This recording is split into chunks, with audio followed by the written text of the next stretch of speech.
Chapter 797. Considering that the Danvers sisters needed some time, there were also some who lived far away, such as Yavara, who lived in the jungles of South America. Some had jobs, such as Renee Montoya and Maggie Sawyer, who were both police officers, decided to hold the party on the weekend.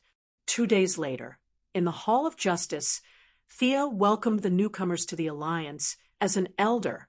The Green Arrow, Oliver Quinn, and the Atom Knight, Ray Palmer, had officially joined the Alliance. The original Batman was replaced by Dick Grayson, which no one had a problem with. However, the new Batman had no black technology, no money, and was 99% useless. Thea felt that it was enough to treat him as a mascot. The other replacement was the Green Lantern. The Guardians of OUA had reached the end of their patience with Hal Jordan and forced him to return to the main planet to wait for a new appointment. The new Green Lantern was given to a newcomer, John Stewart, a former Marine and a black Green Lantern. "You don't look at me very kindly, young Green Lantern." Thea glanced around and saw the new Green Lantern looking at her angrily. "Did this guy not take his medicine today? You are the leader of the Yellow Lanterns, and the Yellow Lanterns are evil," the new black Green Lantern said, a little annoyed. "Ha ha." Thea smiled and stopped Diana and Oliver, indicating that she was fine. Her bell-like laughter echoed throughout the hall. "You must have been told by the Guardians of the Little Blue Men. They want you to replace Hal Jordan? Their political skills are still so stiff." Thea immediately put a big label on the black Green Lantern. Although Hal had a lot of bad habits, he got along well with the Alliance. Whether it was the Flash or the Green Arrow, they were all very good friends. Now that they heard that he was transferred away because of political strife, the few of them looked at John Stewart unkindly. The black Green Lantern did not realize that Thea was using Hal Jordan's popularity to isolate him. He was still talking about how evil the Yellow Lanterns were. The Yellow Lanterns sacrificed a lot in the last war. They are not evil. Diana stood up immediately. If this newcomer didn't say anything, she would teach him a lesson. Thea pulled Diana back. Why would she use her fists when she could defeat the enemy with just a few words? "You keep saying that the yellow lamp is evil. Do you know who built the yellow lamp?" "Don't try to quibble. I know it's Sinisto." The green light thought that she was trying to shirk responsibility and felt that he had seen through her verbal trap. "Yes, you're absolutely right, evil Sinisto. Is that what the Guardians say?" The black Green Lantern nodded, as if mentioning Sinisto's name tarnished his honor. Thea found it a little funny. "I'm afraid the Guardians didn't tell you that the powerful lamp ring on your hand was worn by evil Sinisto when he was in the Green Lantern Corps, right?" "Ha ha." John Stewart's expression instantly turned interesting. At first, it was disbelief, then suspicion, and finally horror. However, his dark expression didn't make it obvious. "Why didn't you throw away such an evil thing? Buried? Destroyed?" She continued. "The Guardians that you think represent justice probably didn't tell you that they built a space peacekeeping force before the Green Lantern Corps, Mechanical Hunters. These Mechanical Hunters went out of control and slaughtered an entire sector of intelligent life. That's why they built the Green Lantern Corps.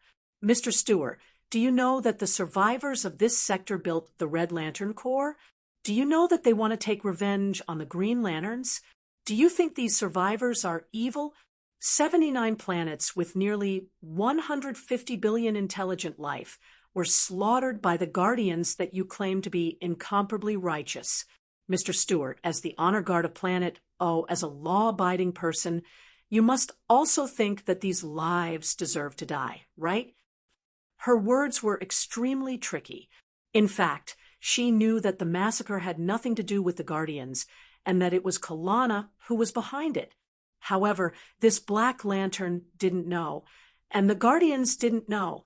That was enough. The information on both sides didn't match at all, so it was easy and enjoyable for her to criticize. Moreover, she pointed out John Stewart's identity as a member of the honor guard. Just by listening to his name, it was obvious that he was someone who obeyed orders. However, superheroes were a group of people who didn't obey orders. One could imagine that this Black Lantern's future in the Justice League wouldn't be too easy. After Thea finished blabbering, she didn't wait for him to answer. Her lips softly uttered a word, "Retard." She turned her head to the other side and whispered to Diana. The people from the Justice League looked at John Stewart a little strangely. This Black Lantern also sat down with lowered eyes. The atmosphere in the League was a little strange. The usually flamboyant Green Lantern was replaced, and Batman, who was always looking for trouble, was also replaced. The 9 of them had a simple exchange and announced the end of the meeting. "How's your female disciple?" Thea and Diana walked out of the Hall of Justice and strolled on the street. She asked casually. At the mention of her disciple, the Valkyrie showed a rare hint of worry. She thought about how to phrase it. "Overall, it's okay. However, she doesn't have any sense of urgency at all. She's always sloppy when she's training. I worked very hard when I was young." After saying that, Diana waved her fist lightly. "Don't worry. Young people will get better slowly. Also, I remember that you didn't like to practice martial arts when you were young. You always played secretly when you could, right?" Thea smiled like a little fox. Diana glanced at her with her beautiful eyes. The meaning in her eyes was, "How do you know what I was like when I was young? When I was playing with mud, the 18 generations of your Quinn family weren't even born yet, right?" Thea waved her hand and showed a picture. In the picture, Diana was still a lowly. The goddess was very cute when she was young. With her small arms and legs, she was holding a toy that looked like an animal doll and eavesdropping on them. On the other side, Hippolyte and Antiope were complaining nonstop. The cute little Diana had picturesque eyebrows and a jade-like face. Although she was wearing plain clothes, her martial prowess could still be vaguely seen. Little Diana eavesdropped on her mother's conversation. Her bright eyes were filled with tears. She suppressed her reluctance and locked the toy in a box. She took out a small knife and a small sword and started practicing by herself. She said that she worked hard when she was young. Reality proved that it was obviously nonsense. Diana hurriedly dispelled her water curtain spell and looked around. Seeing that no one was paying attention to her, she exclaimed, "How did you see these pictures?" Thea was overjoyed. Her arcane core, I2. Zero had just come online. She had watched Diana's childhood through the river of time and saw many of the Valkyrie's dark history. As for the issue of using public resources for private purposes, she said that it didn't exist. Chapter 798. Diana lowered her head and thought about it. She was actually quite interested in seeing what it was like when she was young from today's perspective. She asked hesitantly and curiously, "Won't we mess up the timeline if we watch it casually?" Thea did not care at all. Although she was the self-proclaimed time manager, she felt that it was not a problem to do something within her scope of authority. "Is that so? Then can we go back and take a look?" "Sure, we might even find a time loophole." Thea said something that even she did not believe. They each created a clone and led Diana to the vanishing point and went back into the timeline.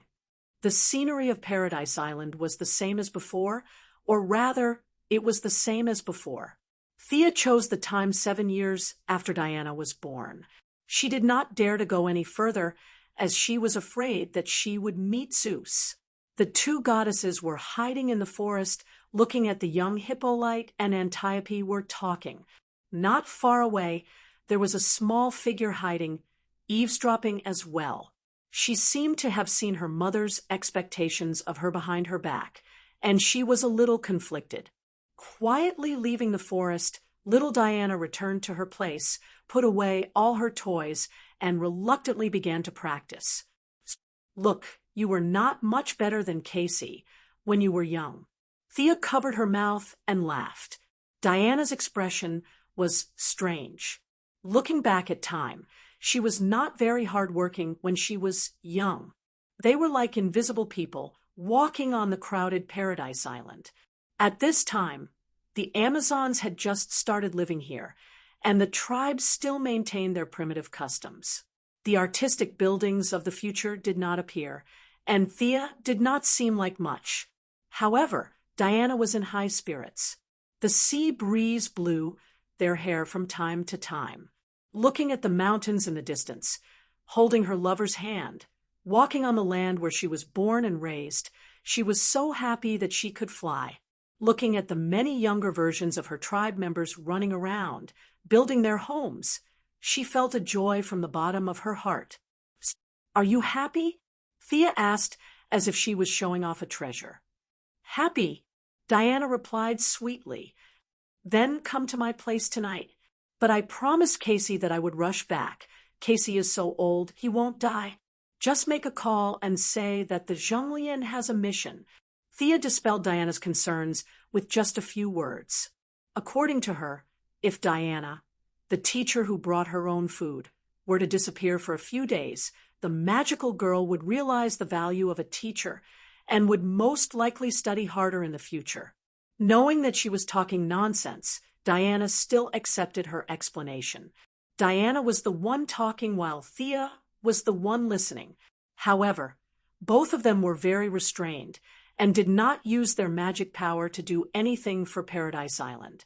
This was already the past. It was fine to watch, but it was taboo to get involved. Diana was walking forward when Thea suddenly grabbed her arm. The Valkyrie was very vigilant. Her bright eyes scanned the crowd and saw a woman as bright as the moonlight. "He can see me." This was the first reaction of the three women who met by chance. "Oh, Your Highness Artemis, I didn't expect to see you here." Thea was the strongest. She instantly saw through the other party's true identity.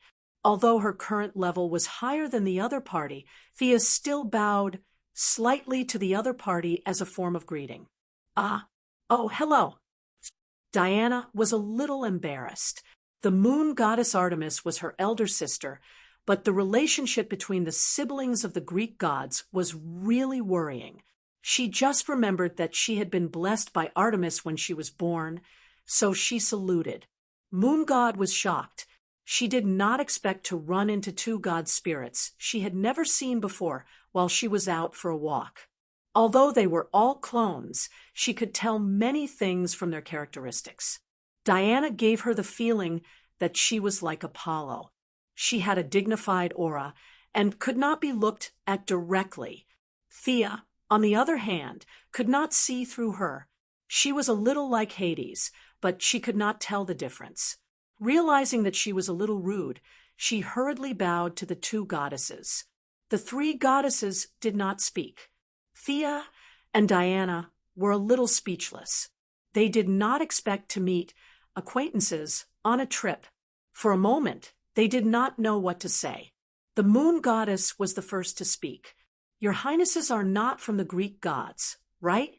Are you the gods of the Mesopotamia?" They had seen the Egyptian gods before. Gods like Thea were one of the best even among the 9 pillar gods. There was no reason for them not to know her. Diana looked at Thea with a strange expression. The look in her eyes said, "How are we going to explain this?" "We came from the future to thank you, Your Highness," Thea said without blushing. This news shocked the moon goddess. Time was a forbidden area for the gods. Not to mention her, even Zeus did not dare to casually touch the timeline. Without a reference point, blindly entering the timeline would have an 80% chance of losing oneself. Do I still have a future? Of course. Olympus prophesied that the eldest son of Zeus will kill one of his children and then ascend to the throne. Is that true? It's a lie. It's pure nonsense. The moon goddess was completely unsettled. I can't sleep thinking about it. Now you're telling me that it's a lie? But Zeus's oracle, he said. The moon goddess hesitated. She did not know if she should talk about the secrets of her gods with these two unfamiliar gods. Thea sneered. Zeus was too cunning. He played his children in circles, tricking them into giving up their human faith and hiding in the god's kingdom to wait for death. Meanwhile, he was crazily grabbing every opportunity to reach the highest level. Did humans give up on the gods? Or did the gods give up on humans? She did not dare to talk about this question lightly. This was a matter of the past to her. Humans had entered the age of technology, the age of the old gods, and the gods of faith would come to an end sooner or later.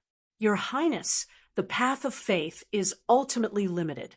However, as long as the bright moon in the sky is still there, nothing will happen to you. Artemis's personality was very light, even a little aloof from worldly affairs.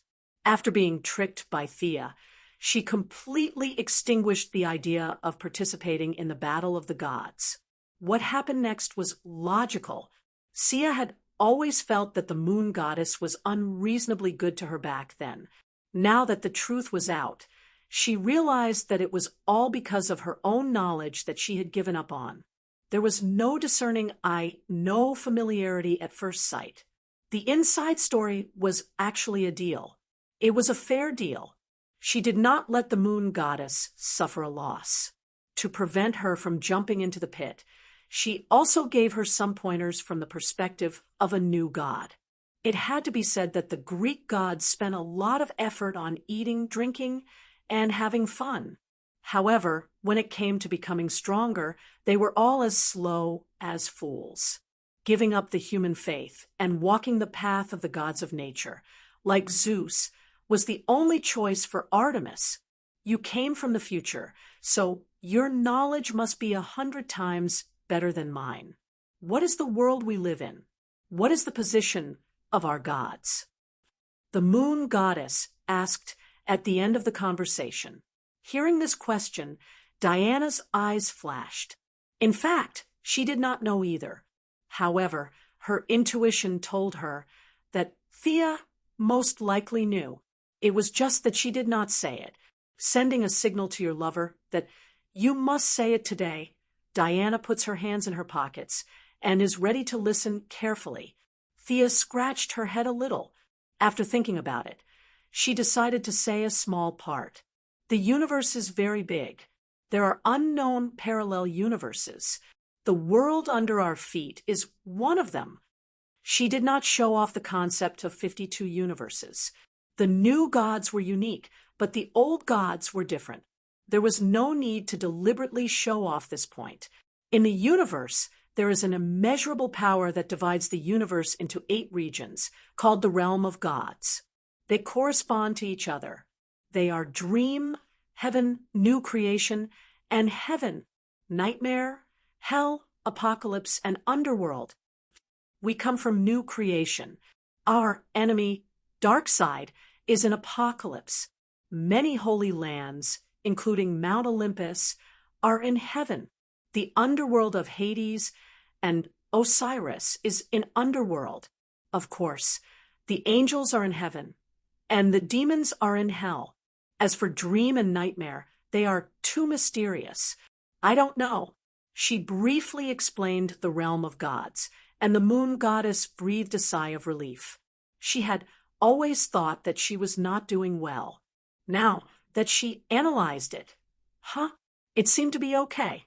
Some of the urgency in her expression disappeared, and her temperament slowly calmed down. Thank you for your kind words. I look forward to our next meeting. Before Moon God left, she said something that had a double meaning.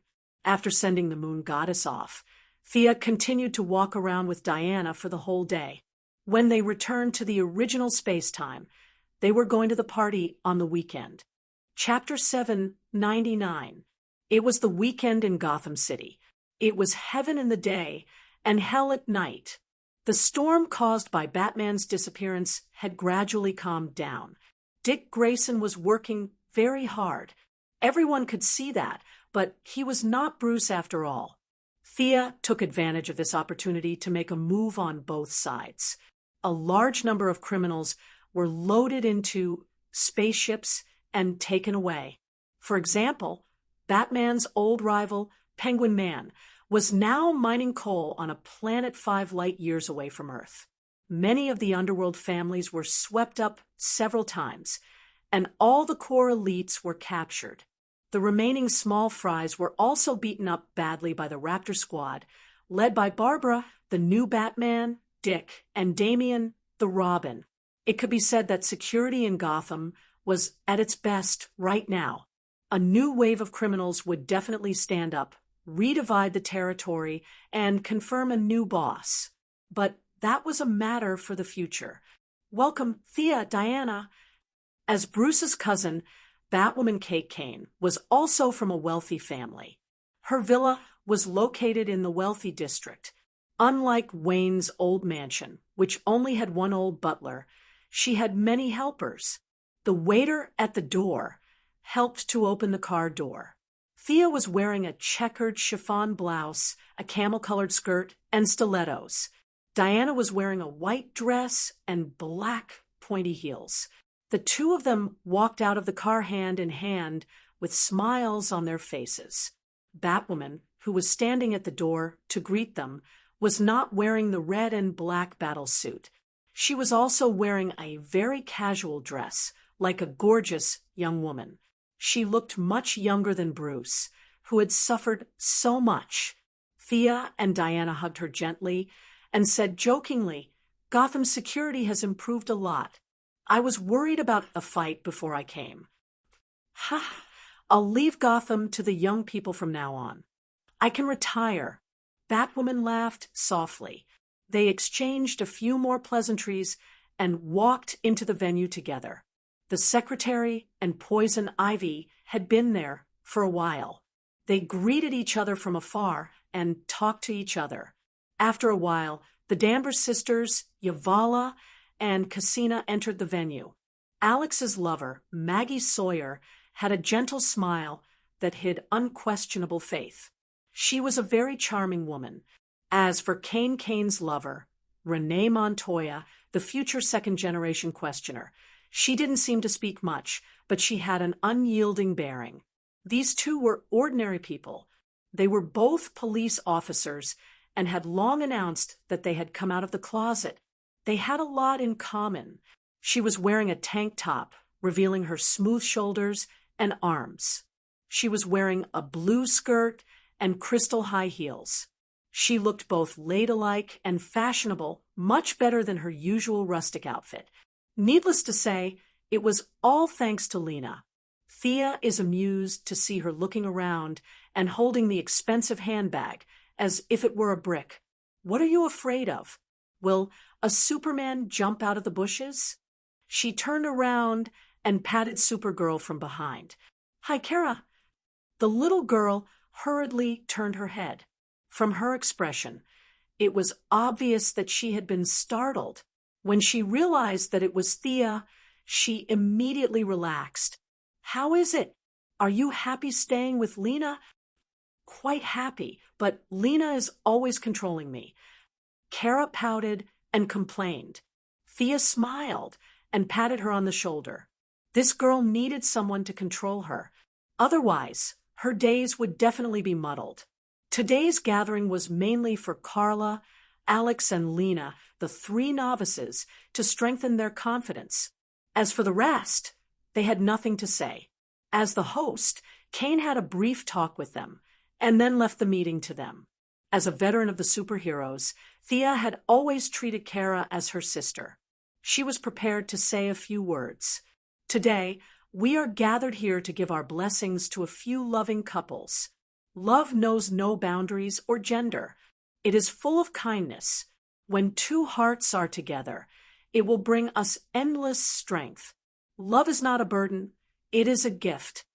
After the young lady finished speaking, she snapped her fingers. Ripples appeared in the magnificent villa.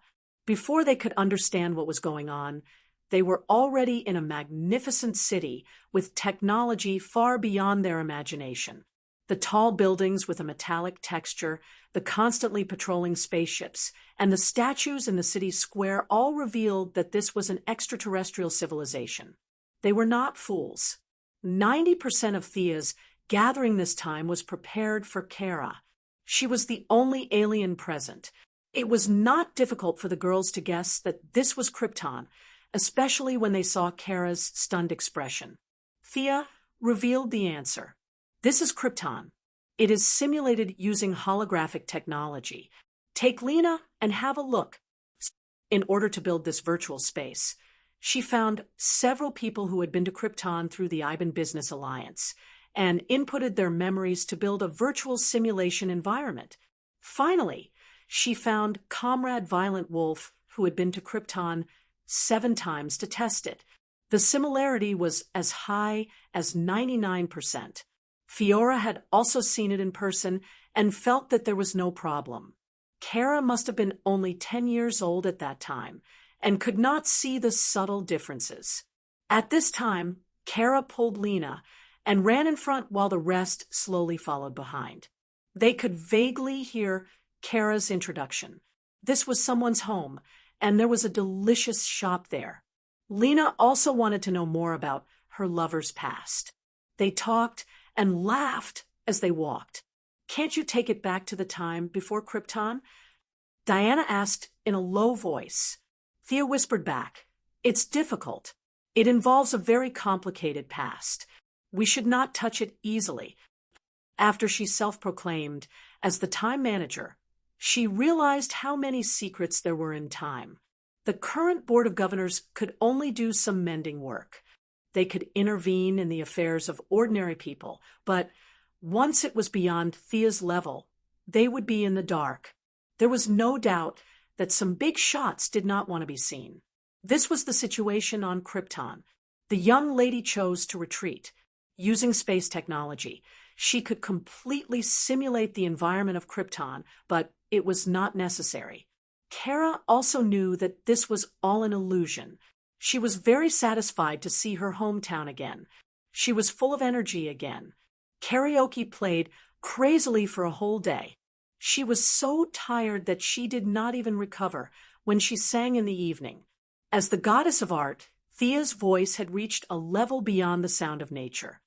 However, she did not steal the limelight. She sang a simple song with Diana, and then left the stage to karaoke. Surprisingly, Supergirl was very talented in music. She sang a few songs very beautifully. According to her boast, the word karaoke in her name meant karaoke. After confirming her love, Supergirl finally walked out of the confusion and glowed with her own spirit. Chapter 800. According to Thea's estimation, with the power of the Iyer family and the wisdom of the Luthor family, Kara might go further than Superman in the future. At the end of the party, Dionysus showed its power again. The heroines and policewomen were drunk and went back to their rooms to sleep. The group of women played around for a whole day. Diana went back to teach her apprentice, and Thea began to think about the future. The Guardians seemed to have replaced Hal Jordan because Hal had repeatedly disobeyed orders, but the truth was not that simple. According to the Yellow Lamp and the Green Lamp, the Green Lantern Corps had been on the move recently, which meant that they had begun to plot against the entire universe. There was only one enemy that could make the emotionless little blue man so anxious, and that was the imminent arrival of the Dark Knight. They were eliminating unstable factors. Hal Jordan was a troublemaker, and there was no doubt that they would take him down first. Thea had also thought about stopping this disaster, but unfortunately, this was the will of the universe. If there was life, there would be death. Everything was caused by the laws of nature. She could not stop it, nor could she stop it. The consciousness of this universe was much stronger than that of Earth, too. Once she stood on the opposite side of it, Thea felt that some ghost stranger would jump out at her in the next second. In fact, there was a good way to deal with the Dark Knight once and for all, and that was to cremate the entire universe. If the bodies were burned, you would not be able to stand up even if you wanted to. But she also knew that this was unrealistic. According to incomplete statistics, 90% of the planets in the universe carried out burials. The few planets that Thea had been to all carried out burials. Nearly 1 million bodies of Green Lanterns were buried in the cemetery of the main planet of Ura. Many of these people were the greatest Green Lanterns when they were alive. If Thea proposed to burn the bodies of these people, she might as well lead the yellow and green lamps to war with the green lamps. Not to mention the distant alien planets. She could not even deal with Earth. Except for a few countries in Asia that carried out cremation, most countries carried out burials. The resistance to this matter was so great that the power of the president could not be pushed through at all. She had to re-enter a monarchical society. If she forced it, she estimated that she would have to kill hundreds of millions of people. Furthermore, the deceased relatives of superheroes were all buried. Even Diana's Paradise Island was buried. Did they burn all their corpses? It was possible that she had killed more people than she did on the Night of Darkness. Did she have nothing better to do? Soon, she arrived at a secret base of the Heavens Eye Society. Diana had talked to her before she left. Clown Girl didn't seem to have done anything wrong. It was inhumane for Amanda to put a bomb in her neck and risk her life for her. Moreover, the ugly girl had performed meritorious deeds during Darkseid's invasion. Was it possible to release her on that basis? Thea also felt that the clown girl was slowly getting better. She was a little crazy, but not to the point where she was unscrupulous. She decided to fish her out and observe her for a while. She went straight to the Heavenly Eye Society and told Amanda that she wanted to take the ugly girl away. Can you tell me your reasons? Black Panther didn't look too good. She felt a little embarrassed when Lin Fan came to ask for her in such a blatant way. What reason do you want? Government approval? A special pardon? A thank you letter signed by the Justice League? You can think of anything. I can find it for you, Thea said, amused. She was very confident in facing the Heavenly Eye Society now. No one in the system could beat her. Amanda sighed. You can take the ugly girl away, but Thea answered calmly. She was in a different position. She had no right to talk about conditions. The two quickly completed the procedures. I can go now. Clown Girl, who was practicing gymnastics in her cell, was a little surprised when the bomb was taken out. Amanda didn't look too good. She slammed the door and left. Clown Girl looked around in confusion. After a while, she realized something. Oh, little Thea, are you here to save me? Thea ignored her. Jim, guard? Then I'll be leaving? Ha ha. The guard looked at her blankly. Lawton, I'm leaving. Death Archer's eyes almost popped out when he saw Clown Girl waving at him from outside the cell. Can I stay by your side forever? Until death. Why did you run away when those words were still ringing in my ears? Don't send me off. I'm leaving. I'll come back to see you guys later. Clown Girl was still yelling at the prison door. Her voice was full of energy. It was obvious that she was very happy. Thea quickly pulled this troublemaker into the car. If she continued to taunt, half of the people in the prison would come out and beat her up. Thea didn't dare to throw this crazy person into society. She locked her up in the administrative committee and let Bao Lang watch her for a few days to see what would happen. After dealing with Clown Girl, she returned to the vanishing point in less than 10 minutes. Ballistics and extreme speed, the two extreme speed. She had to check on their results. This is a magician from the 64th century. Extreme speed pulled over a middle-aged man with white hair. His eyes were unfocused, and his words were frivolous. Thea opened the records of Arcane Corps' eye and looked at it carefully. The number of crimes this magician committed was shocking. In his eyes, all humans were like NPCs in a game. It was not uncommon for him to kill people. Not only did he commit crimes in the parallel universe, but he also did many bad things in Thea's original universe.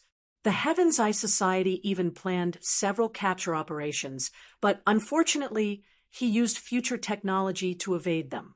Don't look at me like that. Future person, do you think you're better than others? As far as I know, in the 30th century, the Superhero Legion has already issued an iron law forbidding time travel. Your era is 3,000 years later than theirs. How dare you ignore the human agreement? You're unforgivable. Magician's eyes were full of contempt. Even if he became a prisoner, he still didn't think he would be in trouble. In his opinion, even if these people from the 21st century could travel through time, their knowledge was no different from prehistoric humans. Thea reached out and tapped his forehead. A bright light flashed, and her finger was blown away by an explosion. Both of them were surprised. Nanobody structure? You're not even human now, right? Thea looked like she saw a new toy. This guy had modified his body to a terrifying level.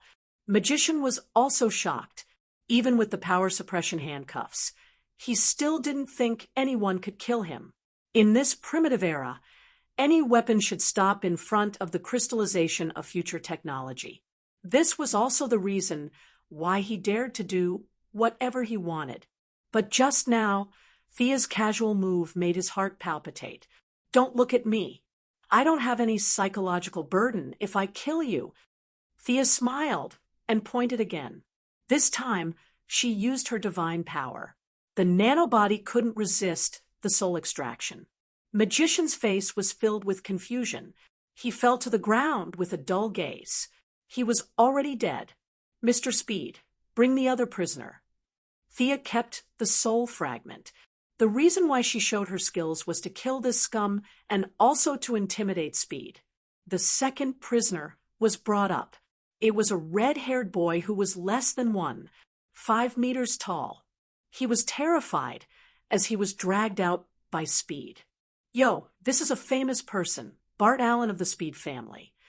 Sia flipped through the records. Just as she had expected, this child did not commit any crimes at all.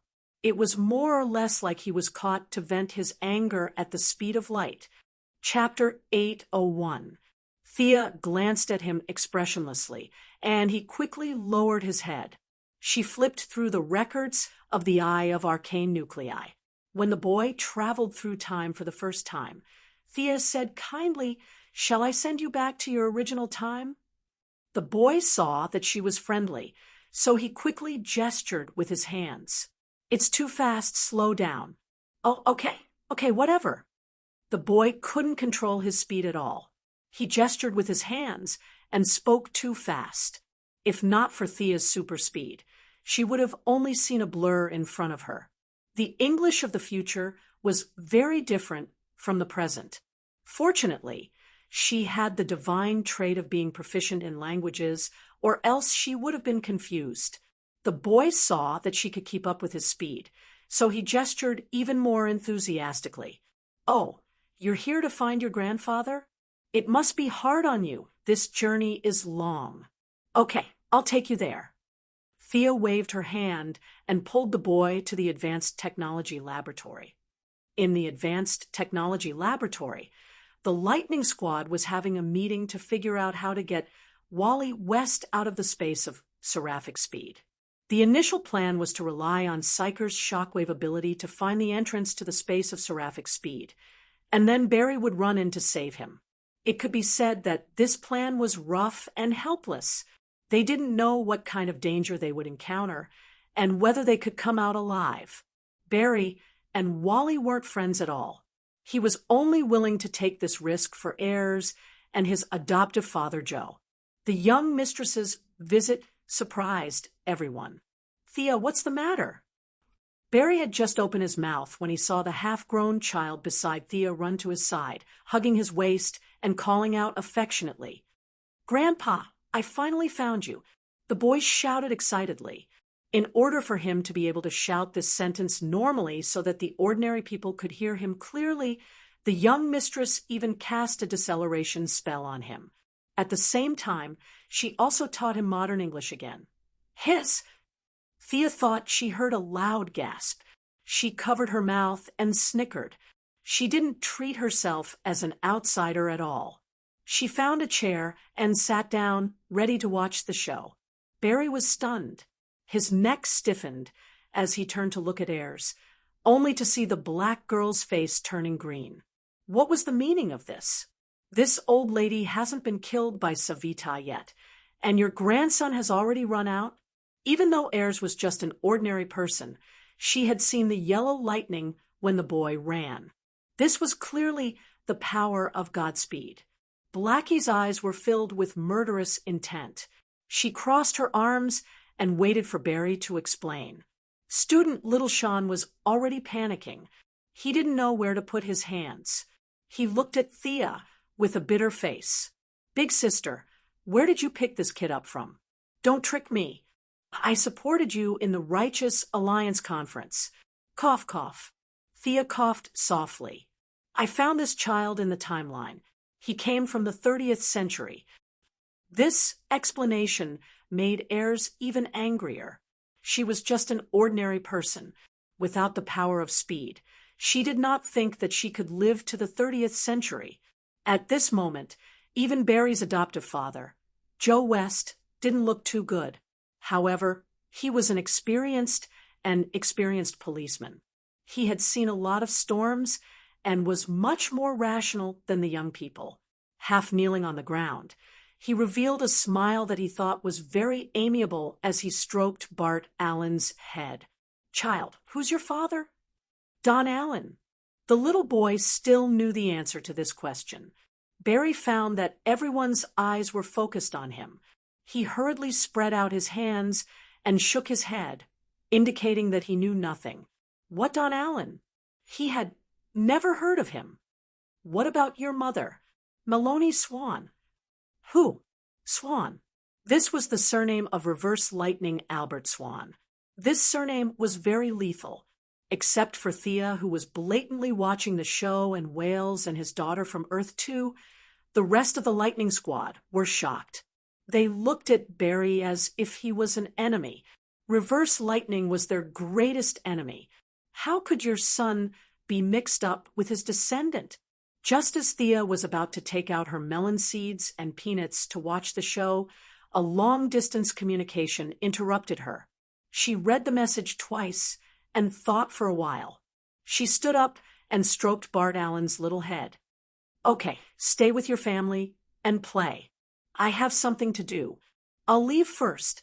Goodbye, sister. The child waved to her from behind. Thea happily left the cutting-edge technology laboratory. 10 minutes later, she arrived at Odium, which was known as the most beautiful planet in the universe. It was the new base of the Blue Lantern Corps. The two Guardians, Gonne and Sed, had entered the deepest part of the universe to explore the secrets of the Dark Knight, leaving behind a small army of Blue Lanterns. However, it was at this moment that an enemy called the Strange Insectoids set their sights on the peaceful Blue Lanterns. The two Guardians were not there. As the leader of the Blue Lantern Corps, the Saint directly asked Thea for help. She agreed without much thought. The Yellow Lanterns and Blue Lanterns each sent out 500 people. The large group arrived at Odium. There was a reason why this place was called the most beautiful in the universe. Among the beautiful mountains and rivers, many of the Yellow Lanterns who were good at fighting felt calm. There were mountains, rivers, and warm and hospitable natives here. In addition, the Saint spared no effort to transform the environment with the light of hope. It even made people feel as if they were in heaven. What a great place! The eldest son of Zeus also came. He was still dressed in the same way, with a dragon skin coat and a stone pillar-like sword. The only change was that his hostility had disappeared. His face was full of compassion, like an elder who had washed away all his glory. Your Majesty, thank you for coming to help. The saint did not care about his subordinates around him. He knelt down in front of Thea and bowed deeply. Thea hurriedly helped him up and briefly explained the situation. The saint was under a lot of pressure. Unfortunately, he had a soft personality. His catchphrase was, "Everything will be fine." His way of dealing with troublesome matters was to wait and see. Wait for a pie to fall from the sky. Anyway, according to his theory, everything would be fine. It was not an exaggeration to say that the Blue Lanterns were just 2 or 3 big cats. It was too difficult to obtain the emotion of hope. They only had 3 official members. One was the saint, the planet Mogo who was tricked into coming here, and the other was an alien who looked like an elephant spirit in Journey to the West. He was called Walls. It was a fool's dream to rely on the 3 of them to resist the army of the sharp insectoids. Those were the insectoids. Just by hearing the name, one would know that the enemy was huge. No matter how good the lanterns were at fighting, they had to kneel down and call the insectoids daddy.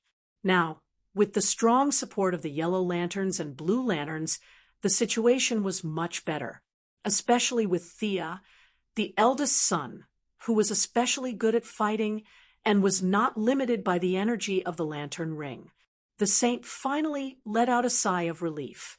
Your Majesty, today we have a new brother joining the Blue Lanterns. Sure enough, everything is better. Are you interested in coming and taking a look? The saint suggested excitedly. Chapter 802. Thea had no objections. She ordered her subordinates to set up camp, while she brought eldest son Ching Nu and Akiro to watch the fun. She first greeted Mogo, who was like a satellite in the orbit of Odium from more than 300,000 kilometers away. The will of the baby planet was very happy, and the emotions it transmitted were all joy, excitement, and the like. Then she saw the 3rd member of the Blue Lamp, Walls. He was like the elephant spirit of Lion Camel Ridge. He had an elephant head, a long nose, and big ears. He floated in the air with his hands opening and closing as if he was practicing some kind of spell. Thea's identity as a yellow lamp did not attract much attention from the elephant spirit, but her identity as a true god made him prostrate himself in admiration. Did you practice to this level by yourself? Thea took a closer look. This was really amazing. The saint obtained the blue lamp because of her cheat. Mogo was the will of the planet. Intelligent life forms were dregs in front of the will of the planet. But this elephant head was different. He had practiced to this level alive and always maintained hope and persevered. Even Thea was a little moved. She thought for a moment, reached out, and a ray of light entered Wals's forehead. Countless illusions flashed through the eyes of the 3rd blue lamp, and then he solemnly bowed to Thea. Thea accepted it calmly. She had given out many theories of Earth's eminent monks. She was not suitable for these things, but the one in front of her was very suitable. After that, they visited the Blue Lamp's training ground. The official members were few, but the number of reserve members was barely acceptable. Thea looked around. There were more than 200 members who used temporary light rings, and everyone's face was full of happiness and happiness. To be honest, any one of these people was more positive than her. But the feeling of hope came and went quickly. It was only a step away from despair, and it was very difficult to maintain this feeling at all times. Is that your new member? Thea pointed to an alien sitting cross-legged in the middle of the square. This alien had a big orange head and 2 eyes like a goldfish. His eyes were watery, as if he had suffered a lot and suffered a lot. His sitting posture was similar to the elephant spirit, Walls. It was most likely the elephant spirit's private training method. One of his hands was raised in front of his chest, and his 4 fingers were as thin as chopsticks. This man's face was bitter, and his body was as thin as a stick. Just by looking at his appearance, one could tell that he was the type that was easy to bully. Thea face-bombed. How could the Blue Lanterns be any weaker? Everything will be fine. Just by relying on these guys. You should at least find someone who can fight. Yes, this is Sean. He just reached the level of an official blue lamp yesterday. The saint usually spoke slowly and in a soft voice. Add one more. I'll find one for you. Thea's gaze searched through the remaining blue lanterns. The battle is imminent, so I'll form a small team of 5 for you. At first glance, it was shocking. There was no one like the yellow lamp instructor. Akilo, who weighed more than 500 kilograms, had arms that could run horses and thighs that could drive cars. She didn't know if this feeling of hope was biased towards people with small bodies or if the saint had a problem with his eyesight. These 200-plus reserves all looked thin and withered. Thea lowered her standards again and again. Finally, she picked a tall female alien.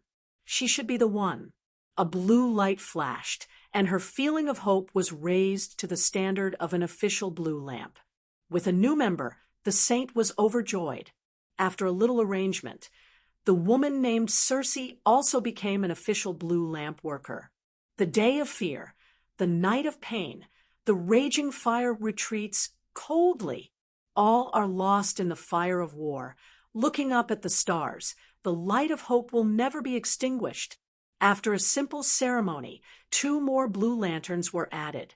After watching the show, they began to discuss the matter of retreating from the enemy. That's right, the goal was to retreat from the enemy. The plan to kill the enemy was not an option at all. The home planet of the sharp insect race is in Sector 9. Their forces are spread across the surrounding 31 galaxies, and they control Sectors 9 and 10. They are an extremely powerful civilization. The saint, who was still in a feudal society and thought that there were only a few people on his planet, suddenly sat in the position of a leader. Facing the fierce alien enemies, to be honest, he was a little powerless. He was more optimistic and was still thinking of ways to maintain the situation. However, no one laughed at him. The terror of the insect race was well known by all civilizations that entered the universe era. No one dared to provoke them. Now that they had gathered the power of 3 lanterns, the Odin people were not weak. They also had some battleship weapons, but these added together could only resist 1 or 2. If they had time to study how to defeat the enemy, it was better to think about retreating. Even Thea did not want to start a war with the insect race. There was no need to win or lose. The insect race's reproductive ability was the best in the universe, and she would be distressed for half a day if she lost 1 lantern. Starting a war between the 2 sides was simply using porcelain to smash a jar. The goddess of trade would never do such a loss-making thing. What's more, now that the Guardians had begun to make preparations to deal with the Dark Knight, she could not fall behind. It was different from the fog in the book of O.A.'s prophecy and the Guardian's wild imagination. She knew the details of the Dark Knight. It was not a weapon, nor was it the end of the world. It was the rebirth of the dead. To deal with the countless dead that crawled out of their graves, was there a better fighter than the insect race? She joined the war with the purpose of making the enemy surrender. In her opinion, there were very few things in the universe that could not be traded. The sharp insect race must have needs. If you have difficulties, I will help you solve your difficulties. What a good thing. What? No difficulties? If there were no difficulties, Goddess Thea would change her avatar to create some difficulties for them. After asking about the sharp insect race's habitat, she did not let anyone protect her and flew over by herself. Of course, the reason was to investigate the enemy. In a few breaths, she crossed several sectors and arrived at the sharp insect race's main planet. It was a bit of a stretch to call it the main planet. The sharp insect race was very small at first, and they were not the rulers of the mother planet. However, after continuous reproduction and evolution, they finally took the planet from the hands of intelligent life and began to expand wildly. The original main planet quickly became a desert. The Cortex Prime could not move, so they plundered planets with beautiful scenery and resources from the universe and used biological means to connect the newly conquered planets to the already barren mother planet. The sharp insect race that Thea saw was now an irregular celestial body. It was like a huge arthropod lying in the universe. The original planet was in the middle, and there were 7 or 8 planets outside that were grabbed together by tentacles that covered the sky. The nature of plundering seemed to be engraved in the genes of this race. The appearance of the planet conveyed a belief to intelligent life. We will not compromise, we will not admit defeat, and we will fight to the last soldier. Chapter 803. Interesting. Thea was bold because of her skill. She watched for a long time. The strange insectoids were not incompetent either. In less than a minute, 7 strangely shaped, half-biological, half-mechanical battleships came out aggressively. They did not waste any time and opened fire as soon as they entered the range. At the same time, the energy shield was activated and the main cannon began to charge. The young lady was not stupid enough to take the bombardment of the main cannon head-on. She felt that she was here to do business. So she did not fight the battleships head-on. Her drifting figure moved left and right, passing through the many cannon fire. She flew through the gaps between the battleships and landed on the planet's surface far away. Boom! She had just entered the atmosphere when 2 white lasers came at her. Thea did not even look at them. She waved her hand and deflected the 2 lasers, returning them to their original owners. In the 2 explosions, she landed on the ground. On the desolate and dead planet, there were only stones and stones. There was no vegetation at all. It could be said that the main planet of the strange insectoids was dead. Swoosh, swoosh. 7 or 8 beetle-shaped robots with blue shells surrounded her. Oh, it's rare to see humanoid creatures on this planet. Are you insectoids? Why are you working for them? Thea looked at these blue and black exoskeleton robots and felt that they were familiar. Who were they? She vaguely remembered that they were heroes. A few armored insectoids communicated with each other in short words. It was not language, but some kind of special signal. A few robots quickly ran away and surrounded Thea. At the same time, their armor began to transform. Some turned into cannon barrels, some into sharp blades. There was no doubt that they were besieging her. Only one guy hid far away, waving his hands and saying something to her. Thea was curious. She looked at this weird guy and finally found the corresponding character in her memory. This guy was Blue Beetle from the Young Titans. Why did he run so far away? This was Sector 9. It was half the universe away from Sector 2814 of Earth. However, this was not the time to chat. There were a bunch of enemies around, a bunch of cannon fodder. Sia snorted, clenched her fists, and smashed them into the void.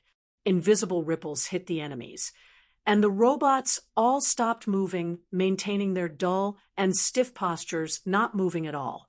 Now, her understanding of the soul had deepened, and her use of various techniques had reached a very high level. These aliens captured by the insectoids and put on insectoid armor were all turned into idiots by the soul shock. Thea casually walked out of the encirclement and stood in front of Blue Beetle. She looked at him curiously. She was here to discuss business today, so she was dressed very casually. Their initial plan was to use peaceful means before resorting to force. If they really couldn't come to an agreement, they would change their identities to create difficulties. The beige leather jacket and blue jeans made him look handsome, but on this desert-like alien planet, he looked very different. The young mistress walked in front of Blue Beetle and knocked on her mask. Blue Beetle's right hand turned into a long sword and slashed upwards. Kid, if you can't control this machine, I won't go easy on you. Thea reached out 2 fingers and clamped the blade. No matter how much energy the machine channeled, it didn't move an inch. After a while, the machine seemed to realize that it was no match for her. The blade turned back into a part of the glove, and Thea let go of it. Like an old machine, Blue Beetle's mask made a series of loud clicking sounds. A young boy's face slowly emerged from the armor. The boy had obvious Mexican features. He had a round face and small eyes. Now, the boy's face was full of panic. When he saw Thea, it was as if he had grasped at a life-saving straw. You're Miss Quinn, right? You are from Earth, right? Is the Justice League here to save me? After he finished speaking, he looked around as if he was looking for Superman and Batman. Thea felt that the boy was a little nervous and didn't use his brain. Would the League cross half the universe to save an ordinary person? The League isn't here. I'm just passing by. I'm from Texas. My father owns a car repair factory. This thing wants me to join the war. I want to go home. But this, the boy pointed at his armor and spoke incoherently for a long time. Thea hugged her shoulders and listened as if nothing had happened. When the boy said he wanted to go home for the 3rd time, she asked, "What's your name, boy?" "Jamie Reyes." The boy slowly calmed down and looked at Thea's outfit. To be honest, in the boy's heart, Thea was not as good as him. At least, he had a suit of armor. This big sister in front of him came to an alien planet in casual clothes. "Okay, Mr. Reyes, how did you come to this star field? Is this place far from Earth?" The boy began to tell a long story. He accidentally obtained a fist-sized Blue Beetle statue from a gang fight. After that, like many protagonists in novels, he dripped his blood on the statue and activated the device. The Blue Beetle woke up and used him as the host to become an alien weapon. The remote signal received the news that the sharp, strange insectoids were going to war with the blue lamp. The armor flew countless light years away and returned to the mother planet without a care. Just as he was in a state of panic, the lady descended from the sky. Oh, the story isn't complicated. The boy wanted to refute that it wasn't a story, but he didn't dare. "Your armor is very interesting. How about this? When you return to Earth, give this person a call and ask her to help you research it. See if she can modify some of the commands so that you can control it." After Thea finished speaking, she took out a notebook under the boy's confused gaze. She tore off a piece of paper, wrote down Felicity's phone number, and handed it to the boy. The boy's face was full of suspicion. "Big sister, can our phone call reach so far away?" Then he saw a sky blue glow in Thea's hand, and a very magical vortex appeared in front of him. "Go in. Didn't you say you wanted to go home? But I didn't record the teleportation point in Texas. This should be Star City. Maybe I'll let you change the car twice." The boy almost knelt down. "You're really a kind person." Not to mention Star City. As long as he could return to Earth or the South Pole, he would be happy. Gritting his teeth, he closed his eyes and rushed into the portal. After the small interlude, Thea activated her supervision. She wanted to find the boss here and ask if it had any difficulties. The insectoids that came out of the ground were killed with a slap. Those that could turn invisible were burned into fireballs. Those that could spray acid were greeted with lightning magic. In short, Thea walked neither fast nor slow in order to show off her strength. She also wanted to take the opportunity to see if this insectoid had the ability to do business with her. Chapter 804. A single Zerg was not strong. Even an ordinary person on Earth could fight them one-on-one with weapons. In a horror movie, a group of ordinary people could kill them with fire axes. However, Once the Zerg reached a large scale, they would be terrifying. Boom! With a loud explosion, a wall of fire more than 10 meters high and 100 meters long was created out of thin air. She pushed it towards the oncoming sea of Zerg. In the high temperature of over 1,000 degrees, less than 1 in 1,000 survived. Thea stomped on the ground with her left foot and used a large earthquake spell to bury the remaining Zerg. Almost no soul. That's really bad. She sighed as she walked in. Large-scale soul magic had little effect on the Zerg. They did not have souls. Even if the little soul in their bodies was extracted, it would not affect them much. The Zerg were driven by their instincts. No matter how deep her understanding of souls was, it would be useless. This caused Thea's earth-shattering strength to be reduced by more than half. This problem could not be ignored. The Zerg did not have many souls. The corpses that were resurrected in the night of darkness did not have any souls. There was no need to talk about wealth and trade. They were all dead. No matter how much wealth she had, it would be useless. Souls, wealth, trade, literature. The corpses could be said to be immune to the 4 divine positions in her hands. If they really fought, Miss Thea would not be as useful as Diana. This was also the main reason why she came to help the sharp Zerg. When she reached a canyon, she could not walk anymore. Zerg filled her vision. There were all kinds of Zerg that she had seen before and never seen before. There were Zerg that looked like combat-type Zerg. They bared their teeth and were ready to fight to the death. There were also Zerg with big bellies. They looked like Zerg that specialized in reproduction. They filled the entire space. The Cortex Prime seemed to be confused. Thea could not help but think. The Cortex Prime was completely frightened by her direct attack. Now that it had sent out all its forces, it seemed like it would rather die than live in dishonor. Ha ha! Her clear and bright laughter rang through the entire valley. She moved her shoulders. She had killed at least 1 million Zerg along the way. The Zerg's technological capabilities were not low. Many of them were half machine and half living creatures. They had good fighting abilities and perfect cooperation. It took a lot of effort to kill them. She was really tired. Hey, the guy inside, I'm here to do business with you. I don't believe you. The insectoid mastermind did not believe it at all. You've killed your way to my doorstep, saying that you're here for business? Are you kidding me? You can buy anything and sell anything. Have you heard the slogan of our anything you want? Thea put a white hand to her mouth and shouted into the valley. Is this whatever house very famous?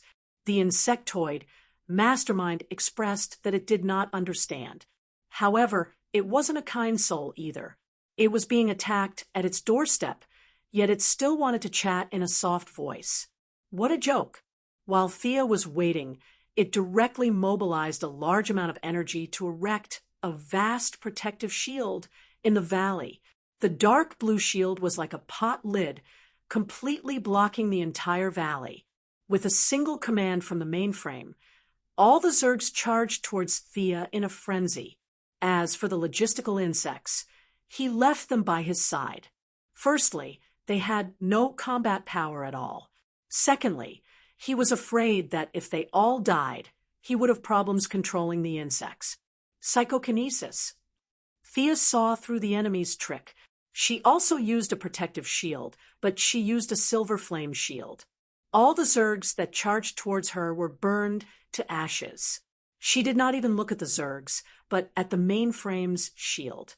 This time, she did not use any soul wealth divine power techniques. Thea clenched her right hand into a fist, imitating the scene of the Heavenly Father killing Superman with a single punch from the Creator Planet. She only used her divine power and did not use any special characteristics. This punch was pure physical strength.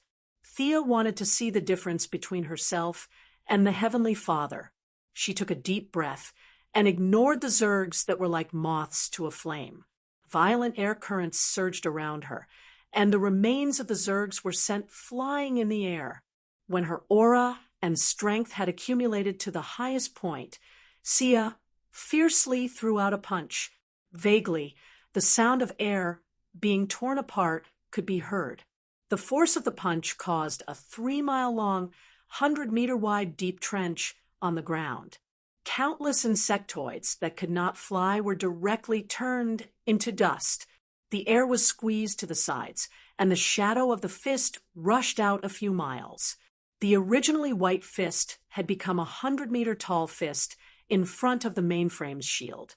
This punch carried the power of a thunderbolt and fiercely hit the dark blue shield. Bang! There was a muffled sound. Thea was a little depressed. She did not break it. Huge spiderweb-like cracks appeared on the shield. Countless telekinesis was quickly used to repair the cracks and repair the damage. The mainframe barely blocked it, but it did. Sigh, after all, I'm not a warrior. Looks like I won't be able to use powerful attacks in the future. She shook her head and sighed unhappily. After that, she did not gather any mana or cast any spells. She threw out a few meters long flaming javelin with a silver-white flame tail. Crack! The flaming javelin hit the spot where the fist landed. This time, the shield could not hold on and directly shattered into pieces. Hey, if you don't come out, I'm really going to leave. Thea thought that she was a reasonable person. She was not going to walk up to the mainframe and talk nonsense. According to her understanding, this mainframe had no combat power, no defense, and no mobility. It was a person without the three. If a human nuclear bomb, like her, walked in front of it, it would not be able to resist at all. The principle of a transaction was that both sides should be equal. She was not going to go overboard. She waited for 10 seconds. The air above the valley changed rapidly and was finally squeezed into a slightly ugly face by telekinesis. The mainframe was forced to show itself. In fact, it was helpless. It could not tell whether a strong person like Thea was just passing by or was here to seek revenge. No matter what, it had to take it. The strong were respected. This was especially obvious in this kind of universe. It could not figure out Thea's goal and did not know where her people were or if they had any weaknesses. If she came to visit every 2 or 3 days, it would not be able to stop her or fight her. That would be the end of it. So it had to come out no matter what, or at least ask the other party's intentions. Using telekinesis, the somewhat human-like face sized up Thea. Which strong person in the universe are you? Why have you come to the sharp insect tribe? Sia laughed and said something that even she didn't believe. I'm here with friendship. It must be very difficult for you to live in this bitter and cold place. Do you need anything? The mainframe wanted to say, we don't need anything. If we need anything, we can get it ourselves. We don't need anything from you.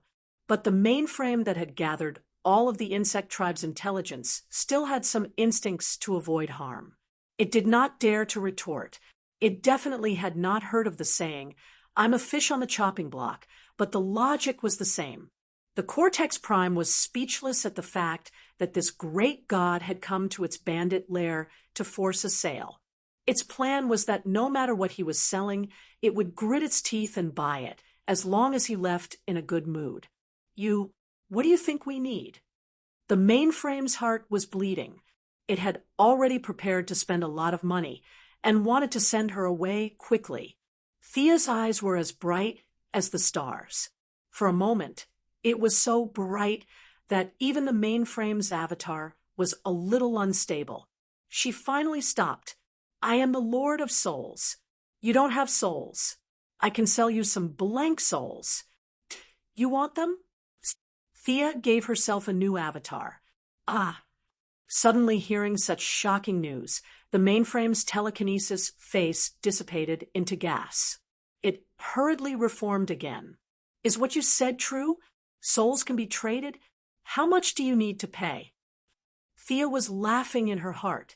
As expected, selling what you needed to the person who needed it was the way to go. Seeing the other party so eager, she prepared to ask for an exorbitant price. She pretended to be very serious. I am the Lord of Souls. My words are the law. Souls can be created and destroyed. Naturally, they can be traded. I want the sharp insect tribe to fight for me. Her words were ambiguous, and in the insectoid, Mastermind's interpretation, she was fighting for herself. Could this be a newly risen powerhouse? She did not have any subordinates, so she set her sights on the sharp insect tribe. Chapter 805. The division of power in the universe had long been clear. The Green Lantern Corps' so-called maintenance of peace in the universe was more of a maintenance of the situation. There were many areas they couldn't manage and didn't dare to manage. The Kryptonians of the past, Mungo and his son, and the current strange insectoids, they couldn't manage them. In the insectoid Mastermind's view, Thea was here to recruit them. After all, the barbaric way the insectoids grew was rejected by all intelligent life. They were currently the only force in the universe that didn't have a leader. However, the Mastermind didn't hastily give the order. It couldn't bow down to her right away. At the very least, it had to see how much change this Soul King could bring to the strange insectoids. Honorable Sovereign, the strange insectoids are willing to accept your glory. Please respond to our humble request. The Mastermind lowered its stance, but the meaning behind its words was that it wouldn't act until it saw a rabbit. Thea stretched out a finger. I have a pure soul in my finger. It has no memories and no past. I know you can't see it, but you can find a member of your race, and I'll demonstrate it to you. She originally wanted to treat it as a business deal, but for some reason, the Mastermind seemed to have misunderstood something. The mistress didn't mention anything about the deal anymore. In the Mastermind's view, this was only natural. This was the Soul King. What a grand name. No lightning struck her when she shouted out such a grand name. This meant that the will of the universe recognized her. Why would such a big shot want to do business with them? Zhang Xian pondered for a moment, and with a thought, a winged tribesman flew over. The siren had recently obtained a lot of souls. After repeated research, Thea now had the ability to stuff souls into her body. One had to know that she had always been the type of person who didn't care about burying. It was difficult to stuff a living person's soul into her body. The various mental, physical, and memory problems were very complicated. She didn't have a good solution. However, the insectoids were different. Their souls were naturally thin. Thea had taken a look at the insectoid's internal structure. The insectoid's body structure was for evolution. They had countless advantages, but the rapid evolution of their bodies and the constant replacement of their genetic chains also affected their souls to a certain extent. To be honest, they were too casual. For a long time, many insectoids lived in a muddle-headed state and could only rely on the Mastermind to coordinate their work. Having a soul, having memories, and being able to think independently, this was the symbol of intelligent life. If the sharp insectoids obtained a soul, then they might be called them. This was the most important thing in history. Thea did not use the soul fragments of earthlings due to the existence of spirits. The essence of life on Earth was much higher than that of aliens. Be it from an emotional or practical point of view, even the souls of some bad guys were not suitable for the insectoids. But after a long period of research, she still had some insights. She made a lot of fake soul fragments, using magic power to simulate soul waves, manually adding memories, and then erasing them. Finally, she used a bit of soul divine power to solidify them, creating a blank fragment. He picked through the soul fragments in his hand. The insectoids had a short lifespan, so he found a 10-year lifespan essence. It was originally a memory-erasing imitation, and now it was just right to use it on the insectoids. She observed for a while and found a few notes. With a soft shout, the shard entered through the veins of the soul. Silent and invisible waves blew around. The cortex prime, with its amazing psychokinesis, sensed something strange and looked at the insectoid cautiously. The insectoid who obtained the soul was confused. It took a long time before he realized what was happening. He had feelings, and the concept of self was born. The cortex prime looked at the insectoid gloomily. After a long time, it looked at Thea and said, "Your Majesty, please wait for a moment. I'll be right back." After that, it rolled up the new insectoid and ran back. Thea did not stop it. As the cortex prime, its consciousness was actually the strongest. Once the insectoid escaped from its control, it would be able to sense it at the first moment. As the cortex prime, it would not allow a strong sense of self to threaten its rule. It captured the insectoid, who had just developed a sense of self. It would be up to it whether to cut it into pieces or cut it into pieces for research. Thea stopped in the air and waited. The cortex prime returned quickly. This time, it was even more respectful. It chose its words carefully. "This soul is too strong. Do you have a soul that matches the characteristics of the insectoids?" Thea almost laughed out loud. This guy was afraid that its control would be affected by the strength of its subordinates. This was already an incomplete replica soul. Did it want a lower-level one? It was easy to get a lower-level item, but difficult to get a higher-level item. Thea naturally liked to get her hands on lower-level items. However, she had already changed her target. She wanted to subdue the cortex prime directly. "Don't beat around the bush with me. I have no interest in your insectoid rule. Instead of weakening your subordinates, why don't you strengthen yourself? Do you have any requests? Become an intelligent life form, abandon that shell, and walk the earth freely. Lead the insectoids to victory after victory." Thea's words were very soft, but in the cortex prime's ears, it was like a thunderbolt. Temptation, a demonic temptation. The cortex prime was not stupid.